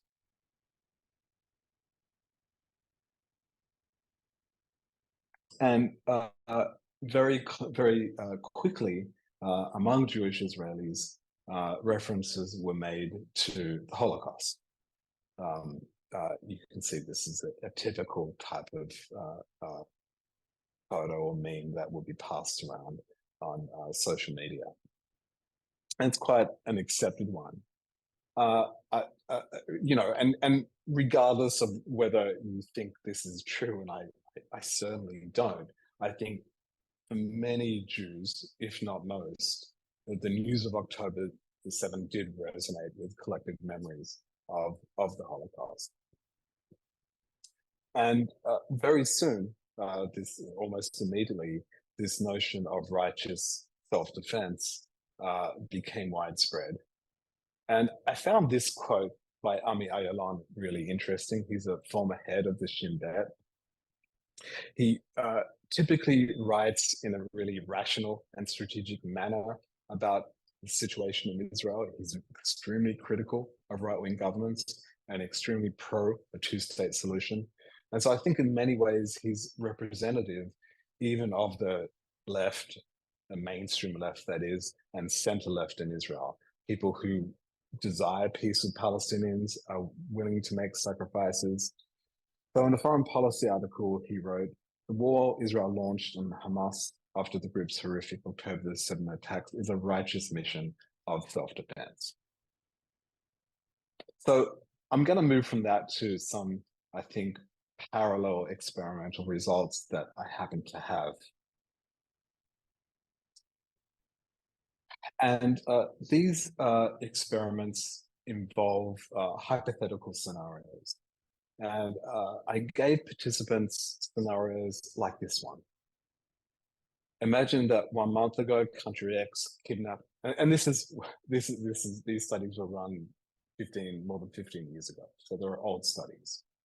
Imagine that 1 month ago, country X captured 100 men, women, and children. It was always from the country of the participant, who were all brutally tortured and killed. The killings were broadcast throughout country X and they were celebrated there. Now, suppose we know that country X has captured 100 more US citizens, so this is a study run in the US, and country X is expected to torture and kill the hostages.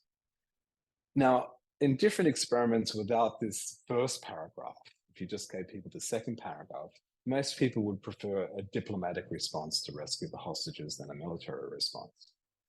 But with the vivid description of country X hateful acts, that flipped. But in the study I'm going to tell you about now, people weren't choosing between military and diplomatic responses. We used a between subjects design, and people either had to evaluate a diplomatic response to the crisis to try and rescue the hostages, or a military response. And at first they were asked, well, are you going to support your option if every hostage is rescued? And almost everyone says yes in both conditions. And then we asked them, well, what's your bottom line? How many hostages do you require to be rescued for you to continue to support the option? So how sensitive is your support for this option to the number of hostages that would be rescued? And these results show the median number of hostages that people required to be saved to support their various options. So the diplomatic option, in this case, it was all 100. So support for the diplomatic option in this particular case was almost hypersensitive to conflict. But in the military option, the most typical result, the median modal result was 1, right? And they're only given a scale of 1 to 100. We found similar results. We ran a study in Nigeria. Here, of course, the hostages were Nigerian. And we ran a few of these studies finding similar results. But one of the things that we typically found with people in the military condition, when they're asked to explain their response, if they gave a very low number, if they gave one, they said it doesn't really matter because military action is needed to deter country X. So they gave a strategic explanation for what seems like a non-rational response. So we ran another experiment. And here the dependent variable was deterrence. So they were told that country X is planning another 100 future attacks. How many attacks do you require that country X be deterred from for you to continue to support your option? And when people were given the diplomatic option, they gave a pretty rational answer. They required that most future attacks should be deterred. But when considering a military option, they were similarly strikingly insensitive to any type of material outcome. We've run similar experiment with slightly different methods with a representative sample of Palestinians, giving a scenario more relevant to their everyday life, and we found similar results. People are less sensitive to consequences when they're thinking about military options. And in anonymous survey with Israeli settlers, when they are asked about their past or intended participation in political violence, again, we find similar results. So here, this is an anonymous survey where people were asked about different forms of protests, and they're also asked about to rate the effectiveness of violence and the righteousness of violence in response to political events. And as you can see, effectiveness was unrelated to their intentions. For violence, if we asked about non-violence, effectiveness did predict, was correlated with their past behavior and future intentions. But when it came to violence, this notion that it was an act of a righteous act, I would say, in self-defense.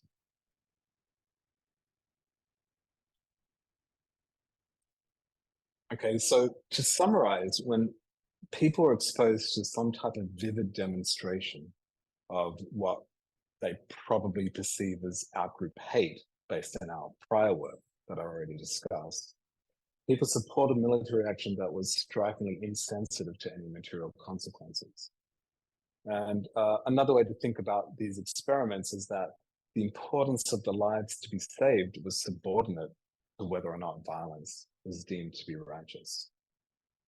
And again, we don't yet have, we simply never thought to measure the perception of outgroup suffering, but I don't think it's a difficult inference to make that if support for violence is insensitive to in-group suffering or in-group goals, it would also be relatively insensitive or more insensitive to outgroup suffering.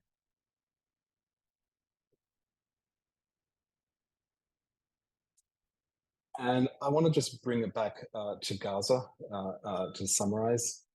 I think this research and this argument suggests that people supporting or engaging in violence, including the Israeli assault in Gaza, or more generally genocide, likely see themselves as acting in self-defense, motivated by the perceived hatred or threat of the other.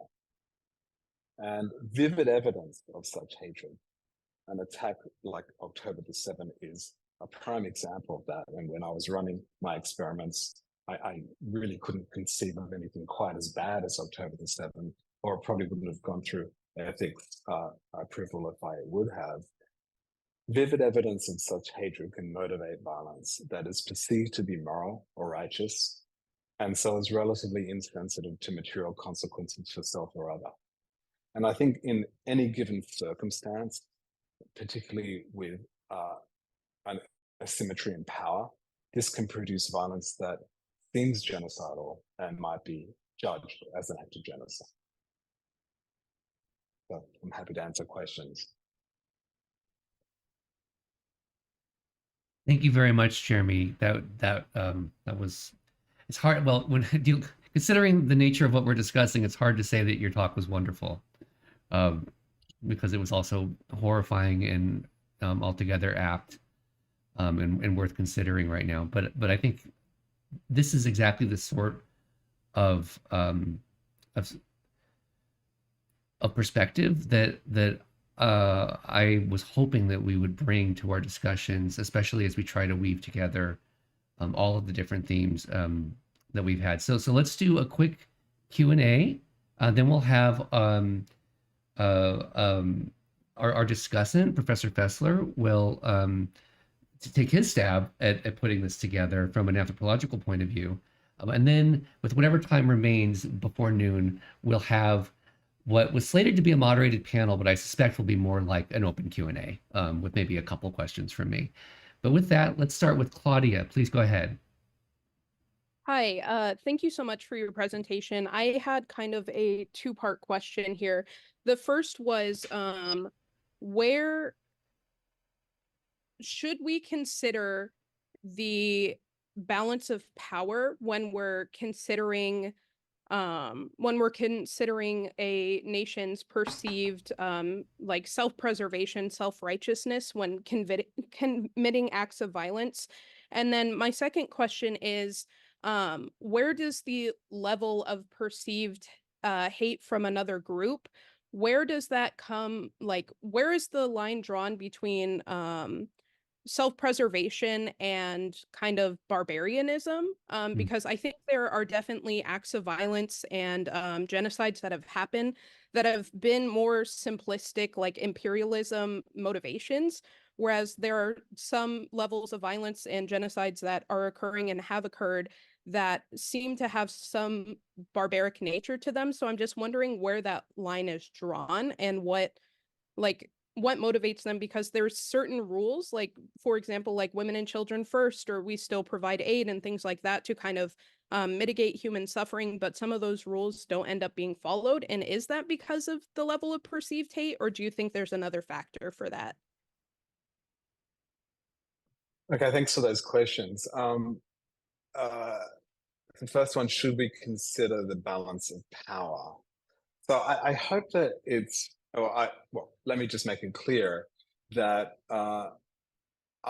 I'm describing what I think is happening descriptively in terms of how people engaging in violence or supporting violence on their side perceives the situation or reasons about the situation. So I'm not making, I'm not making truth, I'm not agreeing with the truth of their perception, right? And one of the things that's actually striking to me, even in the situation of Israel and Gaza, where indeed October the 7th was a horrifying attack, that this notion by many Israelis, including left-wing Israelis that support peace, that this level of violence and this decision to engage in this type of violence is necessary for self-defense, given the power asymmetries. It doesn't really seem that it's rational. So I'm not making truth claims about power asymmetries. I think, if we want to think about the Holocaust, that was even a more extreme power asymmetry, where the Nazis perceived some type of really symbolic threat from Jews, which was associated with the genocide. The second question, I guess, or maybe you said explicitly that you were thinking about genocide of indigenous people. I'm thinking, for example, genocide of indigenous Australians and North Americans, and yes. So I am really unsure about whether my model would be, that does seem, without without having done much research into how people thought and wrote about these genocides, it does seem on its face to be an instrumental genocide. So whether my model fits those acts, I just cannot.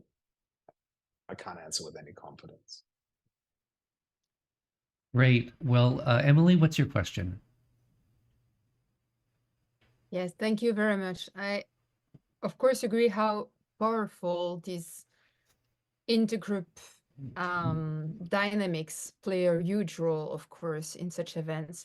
But, and even though I'm also studying, did something that struck me is that when you review like what the perpetrators say regarding their reasons for participation, actually hatreds for of others, this is something that appears to, I mean, that seems to disappear over the years because they barely report it. They keep like a strong emphasis on social dynamics, but not hatred. Right? We know it has a huge role, at least at the moment of the events.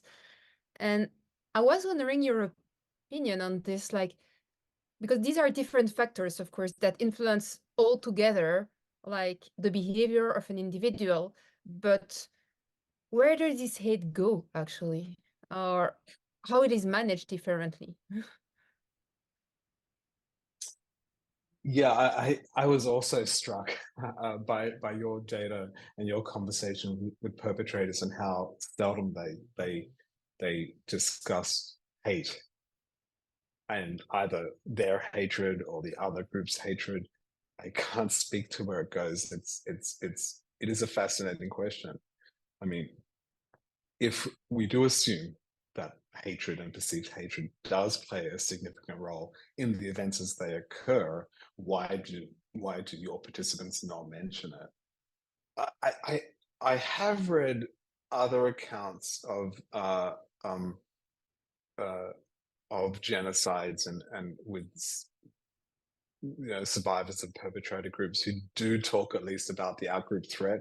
I'm thinking of discussions about the Holocaust. So yeah, I think it's an important question how people look back and also what affects their memory of their motivations.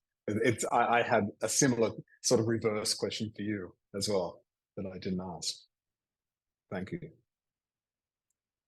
Okay, Soren, go ahead.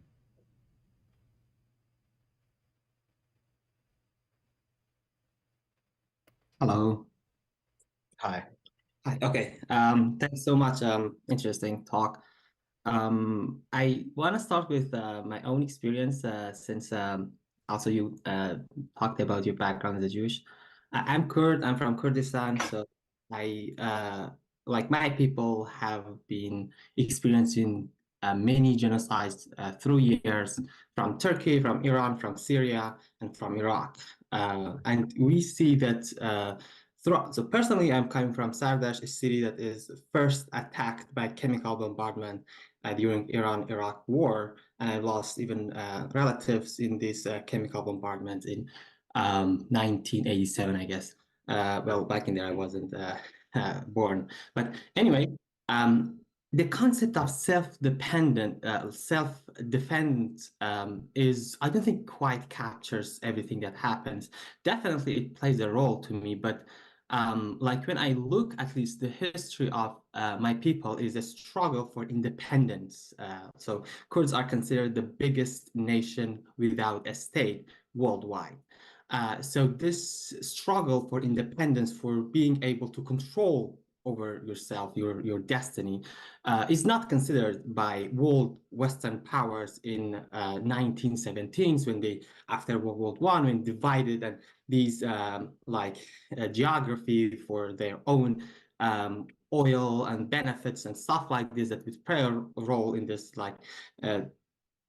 conflict between French and Britain. They divided the thing without considering the people the people that live in the thing. So Kurdistan is an integrated land geographically, but politically it is divided between different sovereignties by different countries.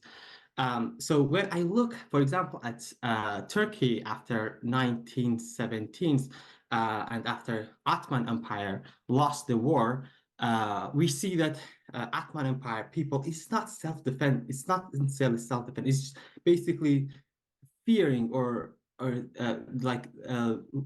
feeling that that their position is jeopardized, like the big Ottoman Empire is now defeated, and now Kurds also want independence. So what would you do? You gotta, like, it's like your power is diminishing. It's like you no longer can rule them. You want to rule them. It's like enjoying controlling others, to me. Like, so therefore there's been tens of thousands of Kurds being massacred in like 1923, and like in Iran, the big Persian Empire also like is still in the history of in the mental set of Iranians, even nationalists, like those who are against the current dictator regime.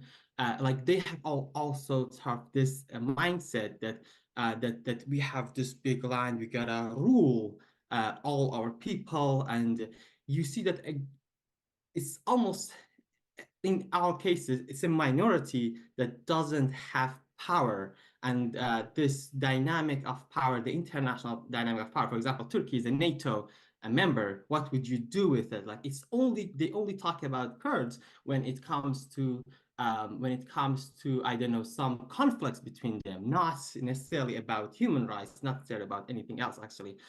Even not just like the states, but also the ideologies, like ISIS rising the region, and then the first people that they attack are Kurdish Yazidis, and they kill like thousands of people, like, and because they don't have power, they don't have the power for self-defense, and therefore these people want to spread their ideologies, spread their power, spread their dominancy over other minorities, other nations. So I don't know, how would this, like Saddam, that killed not his own people, killed his own people too, but killed Kurds again, like chemically bombardment, like in Halabja, thousands of Kurds were like civilians, which like bombarded and lost their life for because it was basically in Saddam Hussein's people, but during Iran-Iraq war, Saddam killed Kurds because Kurds were like kind of ignorant to the war. Like, I'm not playing any role in this war between these two. So how would you I don't know, struggle for dominating other, you think, play a role in this whole analysis? Thank you. Well, thank you for your question. I think this thinking about dominance motives versus self-defense motives is really interesting and important. And I think that both do coexist. And again, I just want to emphasize that I'm talking descriptively about psychological processes. I'm not, I think you understand that. So, my starting point is to try and understand why ordinary Jewish Israelis defend, even those who regard themselves as left-wing, supporting peace, some of whom even supported at different stages, apparently, a one-state solution, how they can support this horrendous level of violence. And I think it's really interesting to think about dual motives there, and motives across the population. So it could very well be that, for example, there are Israelis, particularly on the right, who have these mixed motives both for dominance and supremacy, as well as self-defense. Certainly, we could argue that this is the case in Nazi Germany. And I think it's a great question, a really important one, and you've given me a lot to think about. I always try and construct the simplest models to explain something, but I think that's a complexity that's really worth considering and thinking about how perpetrators can have these apparently contradictory but coexisting motives. Thank you for your question. Okay, yes, thank you to everyone. So let's move on to our final panelists, and then we'll have an open Q&A and semi-moderated panel. So our final panelist today is Daniel Fessler, professor of biological anthropology at UCLA and director of the UCLA Badari Kindness Institute. Professor Fessler brings together anthropological, psychological, and biological approaches in his study of topics such as human cooperation, conflict, aggression, group prejudice, and moral decision-making. As a discussant, Professor Fessler is going to attempt to integrate key perspectives and findings that have been shared today by the other panelists, and perhaps to frame our discussion within a broader evolutionary and sociocultural context. So take it away, Dan. Thank you. Thanks, Colin. So, it's normative in these situations to thank the organizers and the presenters, and to thank everyone for their participation. I think normally those thanks stem from a combination of sort of selfish motives about, well, you talked about things that I find interesting, so I'm happy, and some sort of pro-social, well, you're contributing to knowledge, and so that's good, and I thank you for that. Obviously, those apply here, but my thanks to Colin and to Emilie and Andrew and Jeremy are much deeper than that, because I think this is a topic that has profound importance for all of humanity. And not only that, but I think convening this meeting and presenting this material now at this particular point in history requires a certain level of bravery. The nature of both public discourse and discourse within the academy is such that unfortunately, I think often there isn't space for the combination of objectivity and compassion that all of the presenters have displayed, and yet that is exactly what the problem requires in order to make progress that is so important, not only for our scientific understanding, but really for decreasing human suffering. So my thanks are more than just the pro forma here. They're quite sincere. It's a very intimidating task to try and integrate this remarkable body of material that has been presented. And I think it's inevitable that to a certain extent, we each see the world and we see problems through the lens of our own interests. So I ask your indulgence, even your forgiveness in advance, if some of my remarks seem to more strongly reflect my own intellectual interests. I'm doing my best to try and really incorporate and integrate some of the remarkable work that's been presented today. So I'm gonna go in order, and normally I don't actually not only take notes but rely on notes, but I'm going to do so today just because the work is so extensive, so important, and so much of it is really beyond the sort of work that I normally address. So forgive me for that. So turning first to Emilie's work, I was actually heartened when toward the end of your presentation, Emilie, you presented some conjectures about what we could describe as species typical features of the human psychological architecture, namely your suggestion that there has perhaps been selection on ancestral human populations to lead to the patterns of changes in thinking which your remarkable combination of interviews and neuroscience results reveals, namely that people seem to switch into a different mode of operation when it comes to inflicting harm on others, when that harm is being dictated by either individuals in positions of authority or the sort of apparent or perceived consensus by members of a group around one. I agree entirely. I think that some of the more remarkable features of our species are our incredible cooperativeness, our sort of baseline prosociality, where compared to most social creatures on the planet, we're much more willing to give a stranger the benefit of the doubt. But one of the things that I think has contributed to those characteristics is a long history of intergroup violence. And that history, I think, has inevitably selected for a very strong propensity to fall in line, precisely because groups that had individuals who had these characteristics were more successful in intergroup conflict, and there will have been a feedback between cultural evolution and biological evolution, such that groups that had norms that punished dissent within the group, that failed to organize around, effective leaders in intergroup conflict, those groups would have been disfavored in cultural group selection. Their norms were simply less successful, so they either lost conflicts or their members left and moved to more successful groups.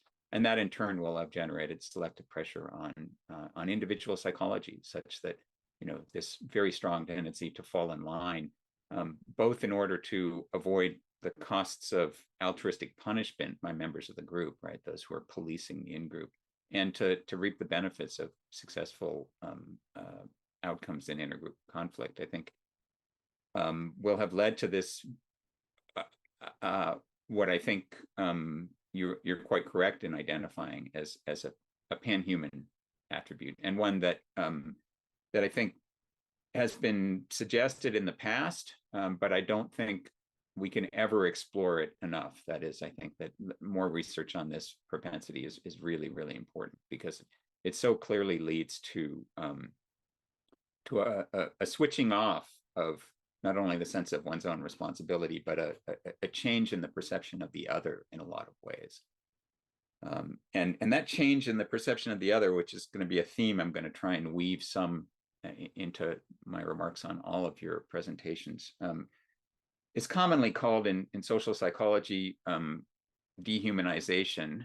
I think dehumanization, in a way, is an inaccurate representation of our basic human psychology, and it's one that in part reflects very much a kind of Western intellectual tradition that differentiates humans from the rest of the living world, and that's an intellectual tradition that, for example, my colleague Clark Barrett and his colleagues' work on indigenous epistemologies has increasingly convinced me is really not present in a lot of the epistemologies of small groups, where agents are identified across the spectrum from human to non-human, and there isn't a sharp demarcation between the human and the non-human. And that's why I think dehumanization probably doesn't actually reflect our basic propensities. Instead, I think it's probably the case that that all of us have what you can think of as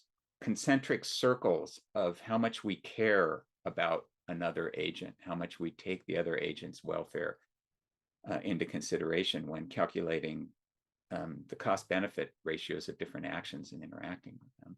And those who are very close to us, who are closely allied to us, we simply treat as more human than those who are more distant. And the full range of that goes from, your immediate family to the mosquito that you slap without even thinking about the costs of the life that you're taking, right? So I don't think there is a clean demarcation between the human and the non-human. Rather, what happens in situations where individuals in positions of authority are dictating violent actions towards others is it simply pushes those others farther away in that landscape of concentric circles. They become more objects and less agents of value, right? They become more like the mosquito and less like the brother, as it were, right? And I think that this, just to illustrate a little bit, since what I'm trying to get across here might be a little inaccessible to some, I often teach a freshman seminar, and UCLA is an urban campus. We don't have a lot of folks who come from rural communities. And in that freshman seminar, I ask people, how many of you have ever killed an animal for food? And maybe you get one or two people raising their hand, but the majority of them say no. And then I say, how many of you have ever been fishing? And most of them raise their hands. Okay, the fact that they don't see killing a fish for food as qualifying as killing an animal, I think, is because fish don't display their emotions the way that mammals do. And I asked them how they would feel about catch and release fishing for squirrels, for example, and they're appalled by the idea of torturing a squirrel for sport, right? This is what I mean by there is a continuum from those close to us to those distant to us in terms of how much we take their welfare into account. And I think that what is happening in situations of authority is, because of this long history of violent intergroup conflict, we are attuned to orienting to authority in those situations. And then I would just add that I think, and you sort of touched on this a little bit, but perhaps didn't delve into it, fully the fact that cultures differ and how strongly hierarchical they are, and how important conformity is in those cultures, and what the processes of cultural evolution that have led to those differences are is itself an interesting question. But we can expect that to be an important variable that basically adds fuel to the fire of this conformity to authority effect. So I encourage you to pursue that work further and to continue the diversification of your samples, including the remarkable work that you've done with perpetrators of violence in the past. Now, turning to Andrew's, all of this work is equally important. You know, I am awed by the relevance, the impact, and the implications, not only for our understandings of ourselves as individuals, for our understanding of our species, but even for direct policy of all of your work. So I don't want to seem to be focusing more on one project or another in that regard. I think, you know, the practical implications of Andrew's findings are stunning. It is extremely distressing to learn about the extent to which, you know, professionals who are really influencing policy directly are so dependent on or reliant on media accounts, given the remarkable biases that you've documented. And I just like to, again, you know, kind of perhaps suffering the little boy with a hammer problem, where the world looks like a nail, right? I'm an evolutionary anthropologist. I try and understand, you know, human behavior, including that of even institutions in light of our species history. I think that obviously there are pragmatic considerations that you described, and editorial decisions and so on, but at least some of what's happening there is a reflection of our species typical evolved psychology, where there's a very strong in-group bias, right? And we, you know, we see events that impact those who are more similar to us in that set of concentric circles that I've described as being more salient, more important, more newsworthy in the language of the media, right, than those that affect people who are more distant, right?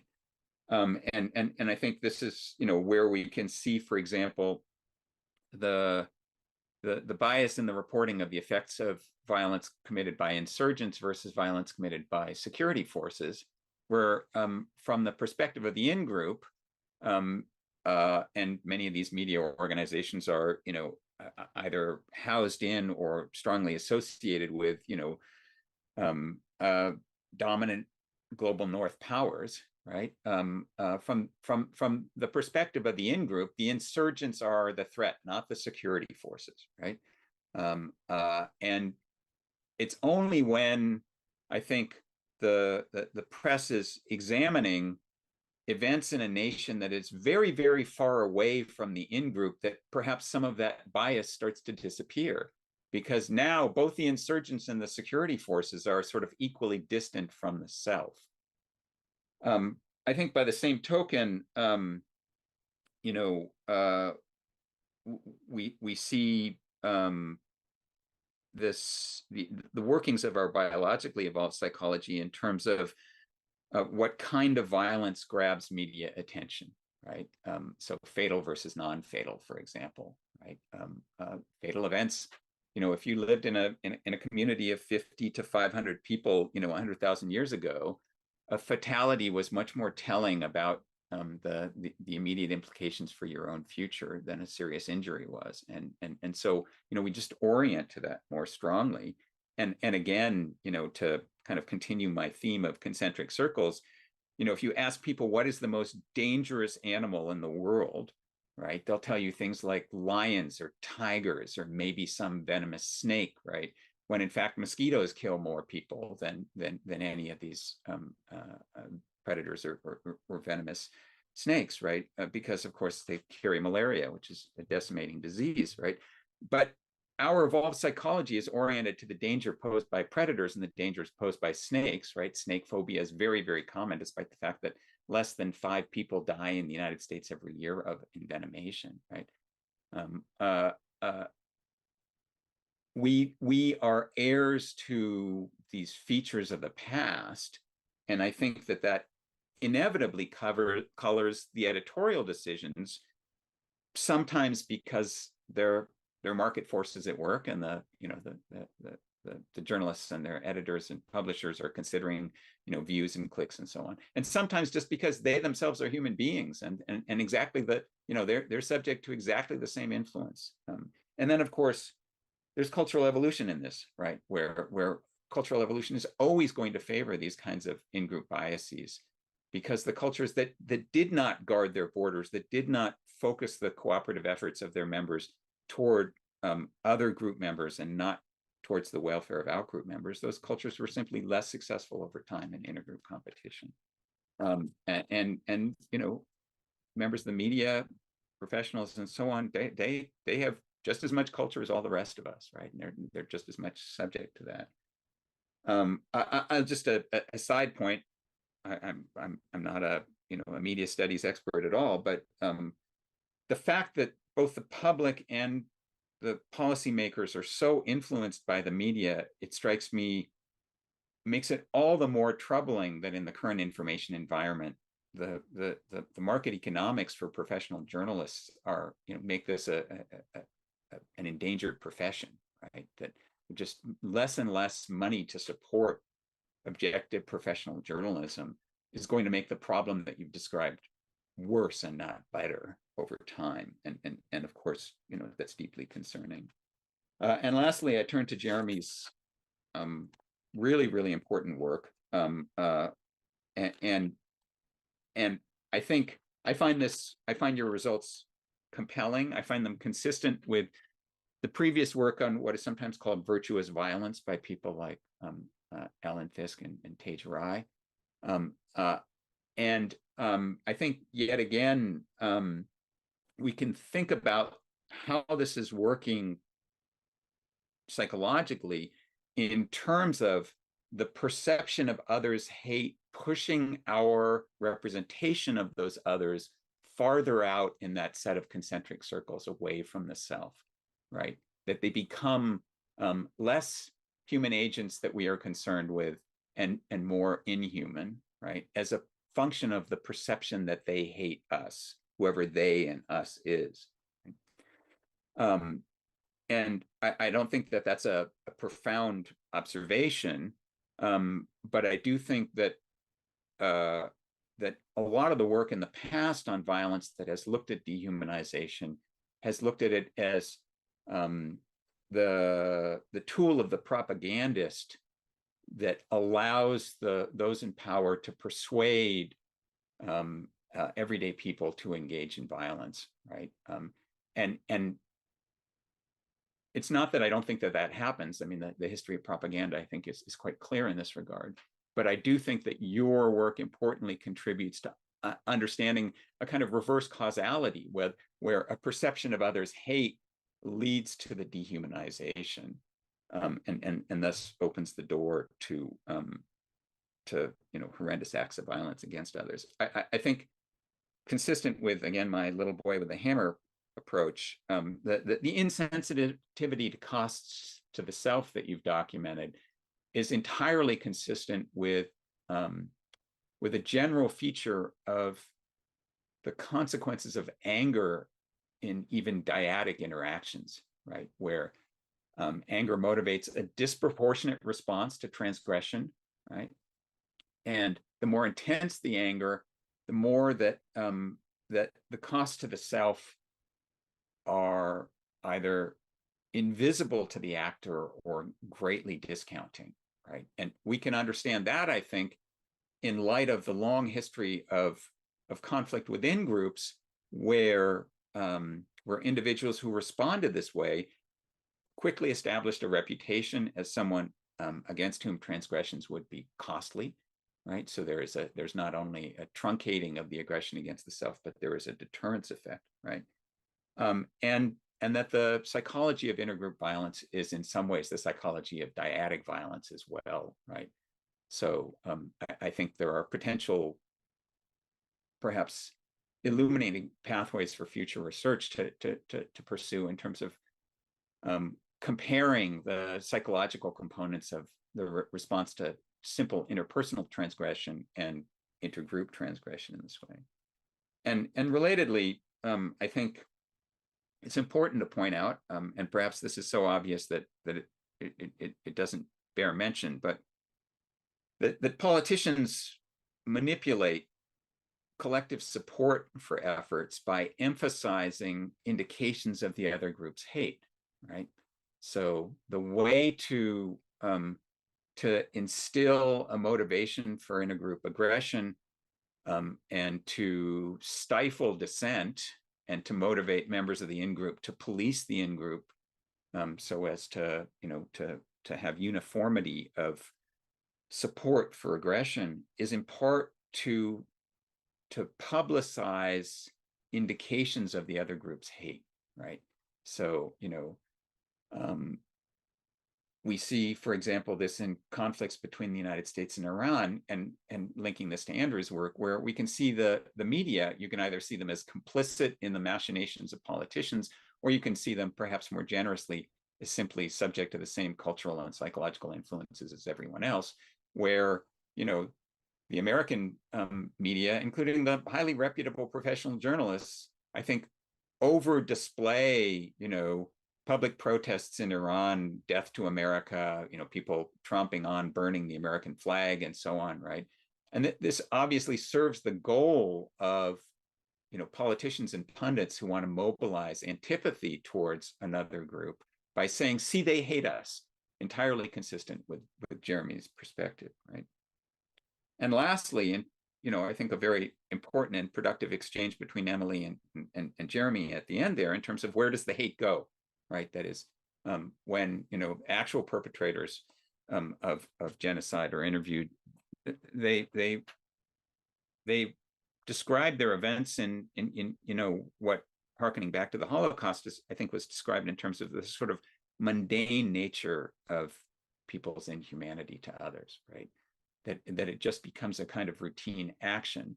And Jeremy suggested that in part this might be the difference between motivation at the time and recollection. And I think, if I understood you correctly, and I think that's a very plausible explanation for that. I think a non-mutually exclusive possibility is that if perception of the others as hating the in-group leads us to push them farther out in that concentric circle of the valuation of agents, that is, to dehumanize them in this dichotomous sense, which I think is incorrect, then that allows for engagement in violence, which eventually becomes mundane, right? So, to sensitize people to what you're doing when you kill a fish after having caught it on a hook, right, requires quite a lot of work, because they don't see that that individual as having the same worth as a living thing, right? So I think perhaps, and this is pure speculation on my part, that what may happen is that Jeremy's kind of tapping into the chronological early stages of the motivation for intergroup violence and genocide, right? And what Emilie is documenting is the consequences of long engagement in those activities, where it has simply, you're no longer entertaining that other agent as having the same worth in the same way, because perceiving them as hating one's own group has allowed you to push them farther out, to the point that it just becomes routine, right? And the hate is no longer even a necessary motive. That is, the perception of others' hate is no longer a necessary motive to engage in violence. So my remarks are very speculative. I have no idea how valuable they are. I'll just conclude here by once again thanking you.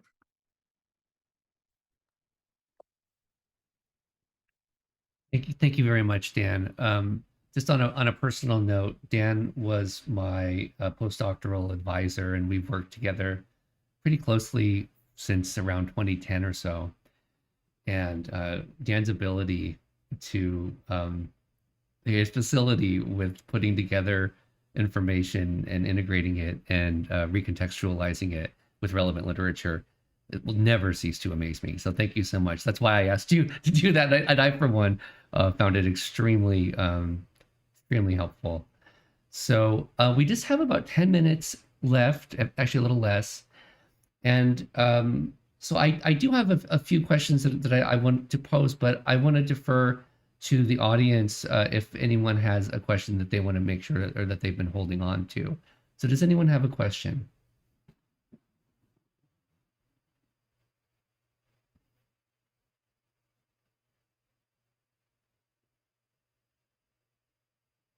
Well, Jeff, why don't you go ahead? Thank you. Okay. This is a kind of a big question, so I feel kind of bad about it, Colin, but it's maybe the obvious one, I guess the Tolstoy question, what is to be done? I'm wearing my Stoic t-shirt, and I mean, this is this amazing scientific, multidisciplinary analysis of the inevitability of these horrific events from all these different perspectives. And it's sort of like it's inevitable that our species will behave like this. And so then the natural question is, well, we can't change that, but what can we change? So can we hack the system in some way? Can we use all this science to improve our lot and to make these atrocities happen less often? You're all very careful scientists, and you don't want to speculate too much, but it'd be nice to have fewer people dying. So how do we use this? How do we translate this into less death and torture? And please, to the members of the panel, I think we'd all like to hear your thoughts, even if they are somewhat speculative. Perhaps leveraging some aspect of your own work that you think gives a toehold on a way to think about interventions. So I'll be very brief, and then I'd like to hear what the others have to say. And that's, I think, Jeff, the answer is the same that I give undergraduates all the time when I try and teach on some of these subjects, and that's that knowledge is power. If we understand why we respond the way that we do, then we have greater agency. So, we are not automatons. The fact that we are heirs to both biologically evolved and culturally evolved features of our minds does not in any way mean that we don't have agency. And I think the more that people understand, whether those people are students or are policymakers or journalists, whoever they are, the more that they understand the factors that influence them, the more that they can act in ways that are actually more in accord with their own moral values. Andrew, what do you think? Thank you. Yeah, and mine's almost more a two-finger on Daniel's kind of much more thoughtful reaction here. But one slide I didn't have the chance to present, and I'll just present it right now, is a finding. A lot of what we were focused on in the presentation was, are there ways to work, with anonymous online surveys and so forth to try to bring more attention to what's actually happening around the world. But to Daniel's point about knowledge being power, one positive finding of our research is that the returns to news media reporting are pretty significant. In other words, here what we've done is we've estimated the intensity of reporting on people's basic knowledge of various international events around the world. And as you can see here, right, at higher levels it diminishes, which is pretty kind of intuitive, but at lower levels you get sort of more increasing returns to scale. And so I think that's just a long way of saying, I think number one, knowledge is power, and the silver lining is with small adjustments on the media's part in terms of willingness to cover certain events. It doesn't have to be, a commitment to, we're going to cover this particular crisis with hundreds or thousands of articles, but even small numbers of additional articles on a given topic can make meaningful differences in terms of public perception. And number two, I think, there's been a lot of focus, at least in my discipline in political science, and I'd be curious about others' disciplines, about the importance of, of bridging the gap with policymakers. And there's a lot of focus there are a lot of panels these days and conferences these days to bring policymakers and political scientists and others together to try to figure out, how can we work at sort of joint purpose and so forth. I think that there is a totally, a lot of sort of opportunity that has really not been explored for journalists and for media professionals to also explore collaborations with academics, where I think there might be significant returns to, how would it help if at all, if journalists, especially to Daniel's point about humans, a lot of editors are humans, right? And they're operating based off of a number of, beyond the sort of economic interests and so forth. Some of this is just basic human judgment and so forth. And so to what extent can our scholarly insights in conversations with media professionals potentially start to affect meaningful changes in sort of how things are reported, what's reported on, so on and so forth? Thank you, Andrew. I'll just make a quick observation, picking up on that slide and your point, which is, although I would argue, and this is again, as Jeremy did, centering the current situation in Gaza as an example, it's been remarkable to see the groundswell and the shift in public opinion in the last 7 months, despite the fact that it starts off with a horrific terror attack, but that as people have often outside of conventional media or like legacy media, but they've seen images and been made aware of the human rights violations and atrocities on such a scale, they're mobilized. They're not inured to this. It's as if given the opportunity to be made aware, their reflex in many ways is to act. So just for whatever it's worth, I thought I would make that quick observation. I will say also, before we hear what Emilie has to say, I apologize to all. We had a little bit of tech issues at the beginning. If you've scheduled accordingly, and this includes the panelists, if you can't go a minute past noon here or in 2 minutes, that is fine. Thank you so much. However, I'm planning to stay at least a couple of minutes over, just so we can continue our discussion a little bit further for those who are able to participate. So thank you for that. Emilie. Yeah, that's a very difficult question, of course. I must say that when I started interviewing perpetrators and I decided to ask them, but what could have made you stop? I was really very full of hope that they would reveal something important, because they have been in that state of mind at that moment. They have been participating in the genocide. So what can we take from them? And it was so difficult for them to answer. And even after so much thought on it, they just came with the idea, okay, it has to be external interventions. I was a big, okay, but then what, for instance, I'm at my level, which is more about neuroscience, it's more the individual, what can we do? I must say I have a bit of hope with studying rescuers, what is their particularity.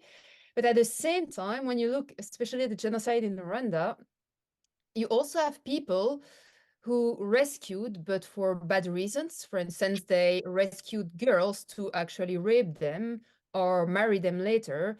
You have rescuers who were perpetrators at some point, but rescued their own family. And there is such a huge diversity of behaviors that at the moment, I'm not very sure what I see that could bring to something common that would work on many individuals. But I think a critical first step perhaps is to raise awareness. And something that struck me a lot is that, and it's a difficult conversation, but when I mentioned, for instance, during family dinners, who some friends, my work, and the fact that I work with criminals in prison, I work with genocide perpetrators. And sometimes I have comments like, oh, but they're just monsters, they're just psychopaths. And I know that's the emotional response. But actually, when you talk to them, when you try to understand them, perhaps that's a tiny minority. It's just too reductionist to think that way. They're just other human beings, and there's a convergence of factors that influence them and how they behave.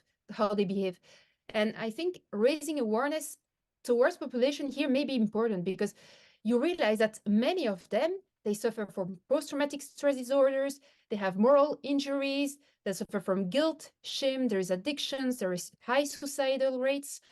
I mean, they suffer a lot. I mean, I know it's hard, and I also work with survivors and with victims, and the switch is very complicated, and it's a very sensitive topic.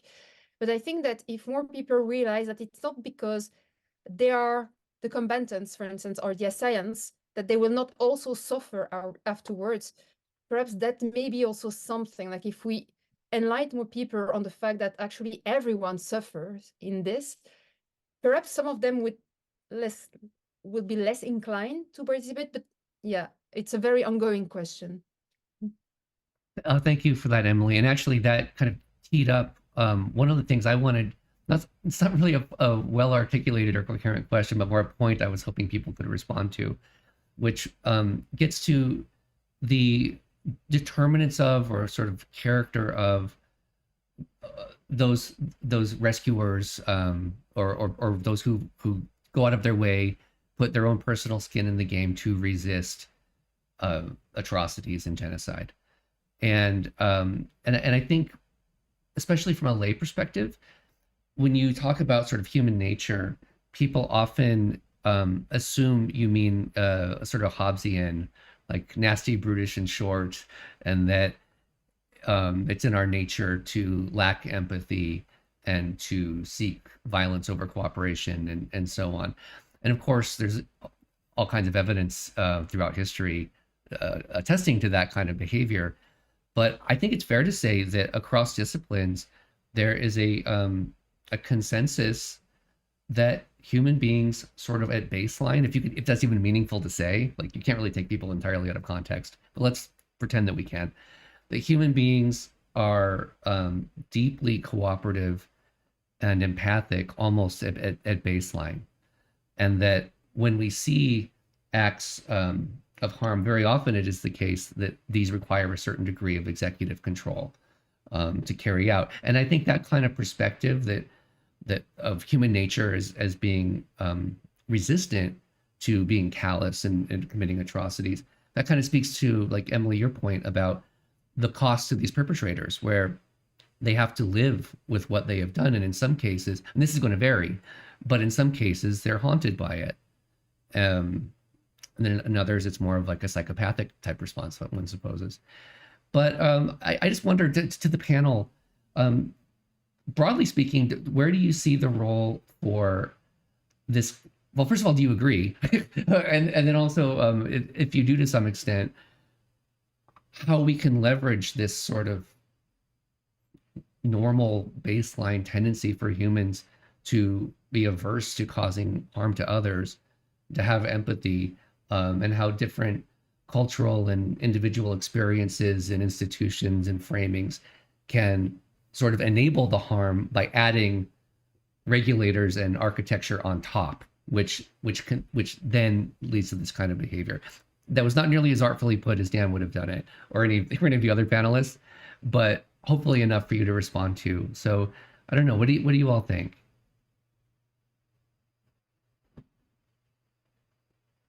I feel like I may have to call on you, like as if it were. Well, Jeremy, you haven't spoken in a while. Do you have any response to that? Am I just being naive?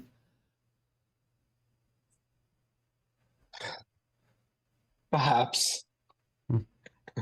I think I'm thinking back to the earlier question, right? And you're talking about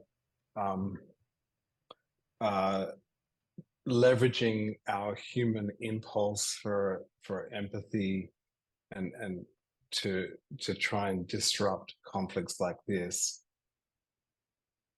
Perhaps, but I wonder if a better way or an additional way to think about it is leveraging our understanding of the processes to get better interventions much earlier.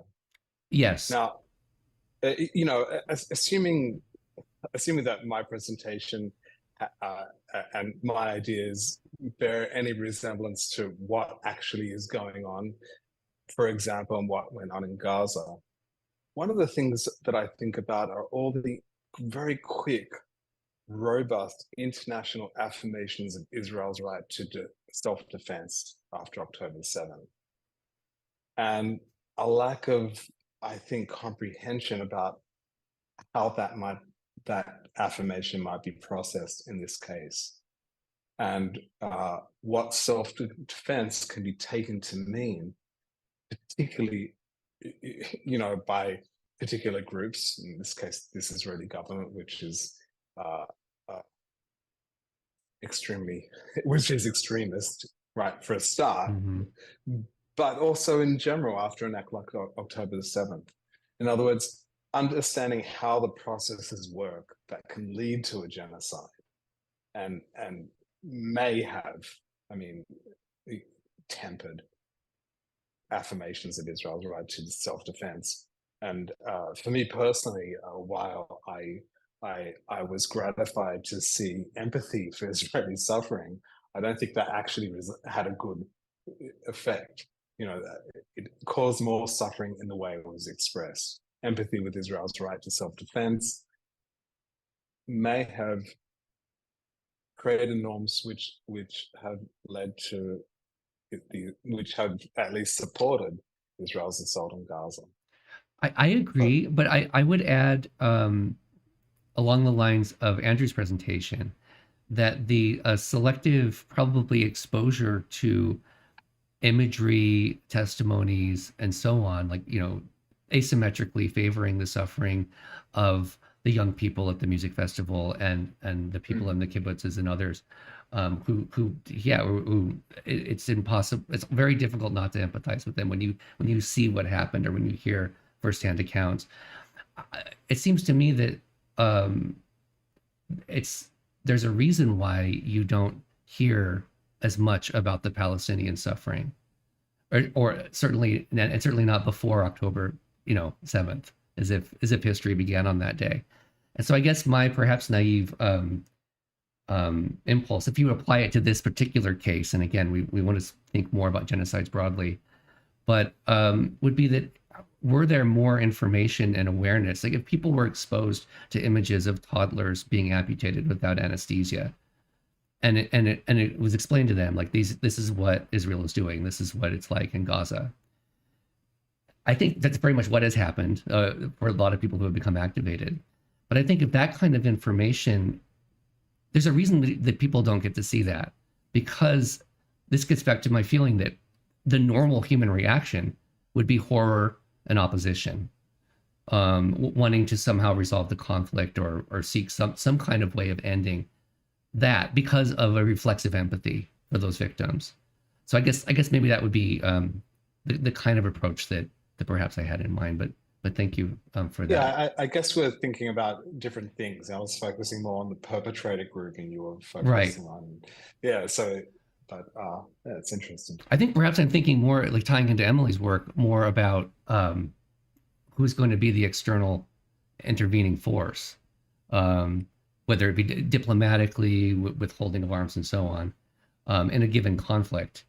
At some point they need to care. And I guess I'm just in my maybe naive way saying there's tremendous potential, I think, amongst humanity to care, if allowed to see.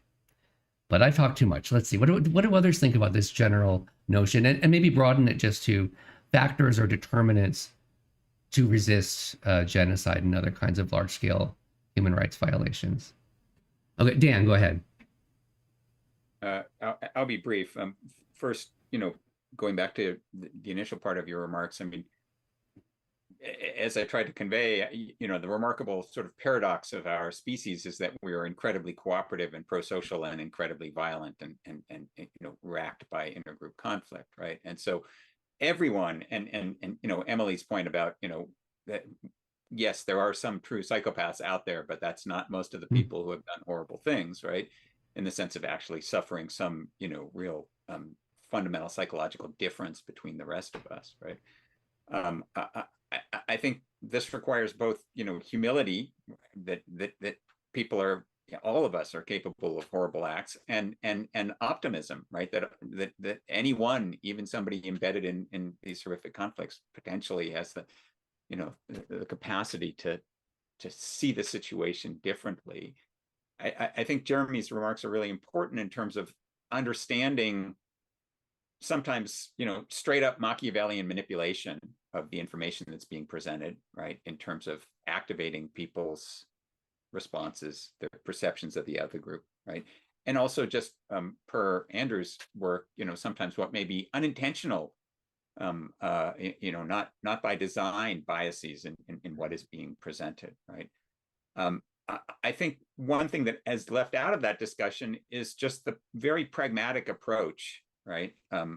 Which is to say, in a shrinking world, where we're all increasingly interconnected, as I think the pandemic vividly illustrated to most people on the planet, you know, violent intergroup conflicts very rarely benefit anyone, right? That is, this may seem in the moment to be in the interests of the dominant group that is, you know, trying to suppress or even completely eliminate their what they perceive as their antagonists.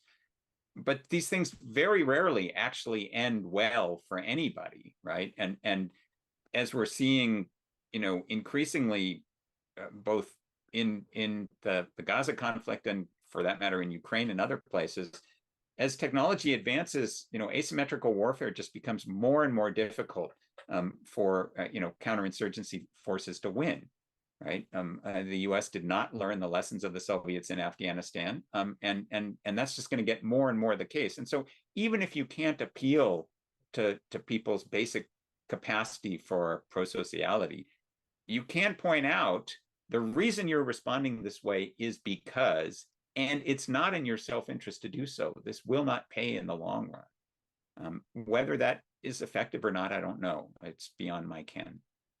That's true. Okay, well, I want to be respectful of everyone's time, and I know at least one of you has a child that may be needing some care in a minute. So Helia has a question. So Helia, why don't you ask your question, and then we'll wrap things up here. Go ahead, Helia.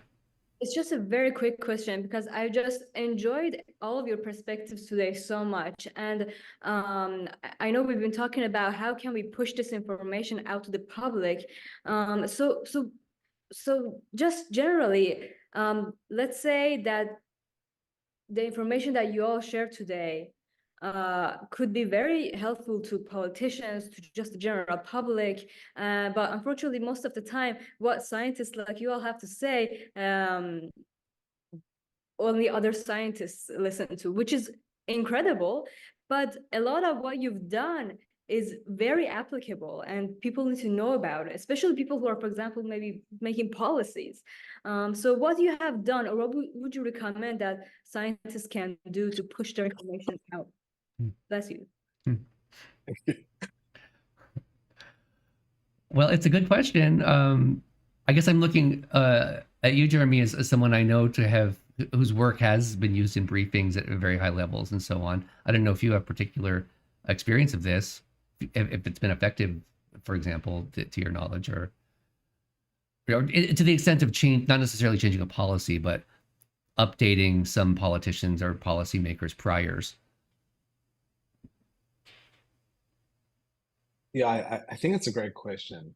And some people are very good at this. And unfortunately, most academics, most of us, including myself, aren't so good. You know, I think one of the ways in which we should think about it is approaching, you know, thinking systematically about how to approach policymakers and ask them how to make our work more relevant. It was we very rarely think, right, in applied terms. I mean, sometimes some of us do more than others, but even some of us like Andrew is doing this amazing work, you know, how to translate that into policy implications is not always so clear. And but I think it's a great question and something we need to do better at. Thanks, Jeremy. Well, I believe Andrew also has experience in this regard as an international relations scholar. So, Andrew, what do you think? Yeah, I mean, I think one silver lining is that, especially with the, you know, quote unquote data revolution, at least those of us in academia who are, you know, focused more on trying to use data to answer, you know, especially as we have bigger and bigger data available to us and so forth.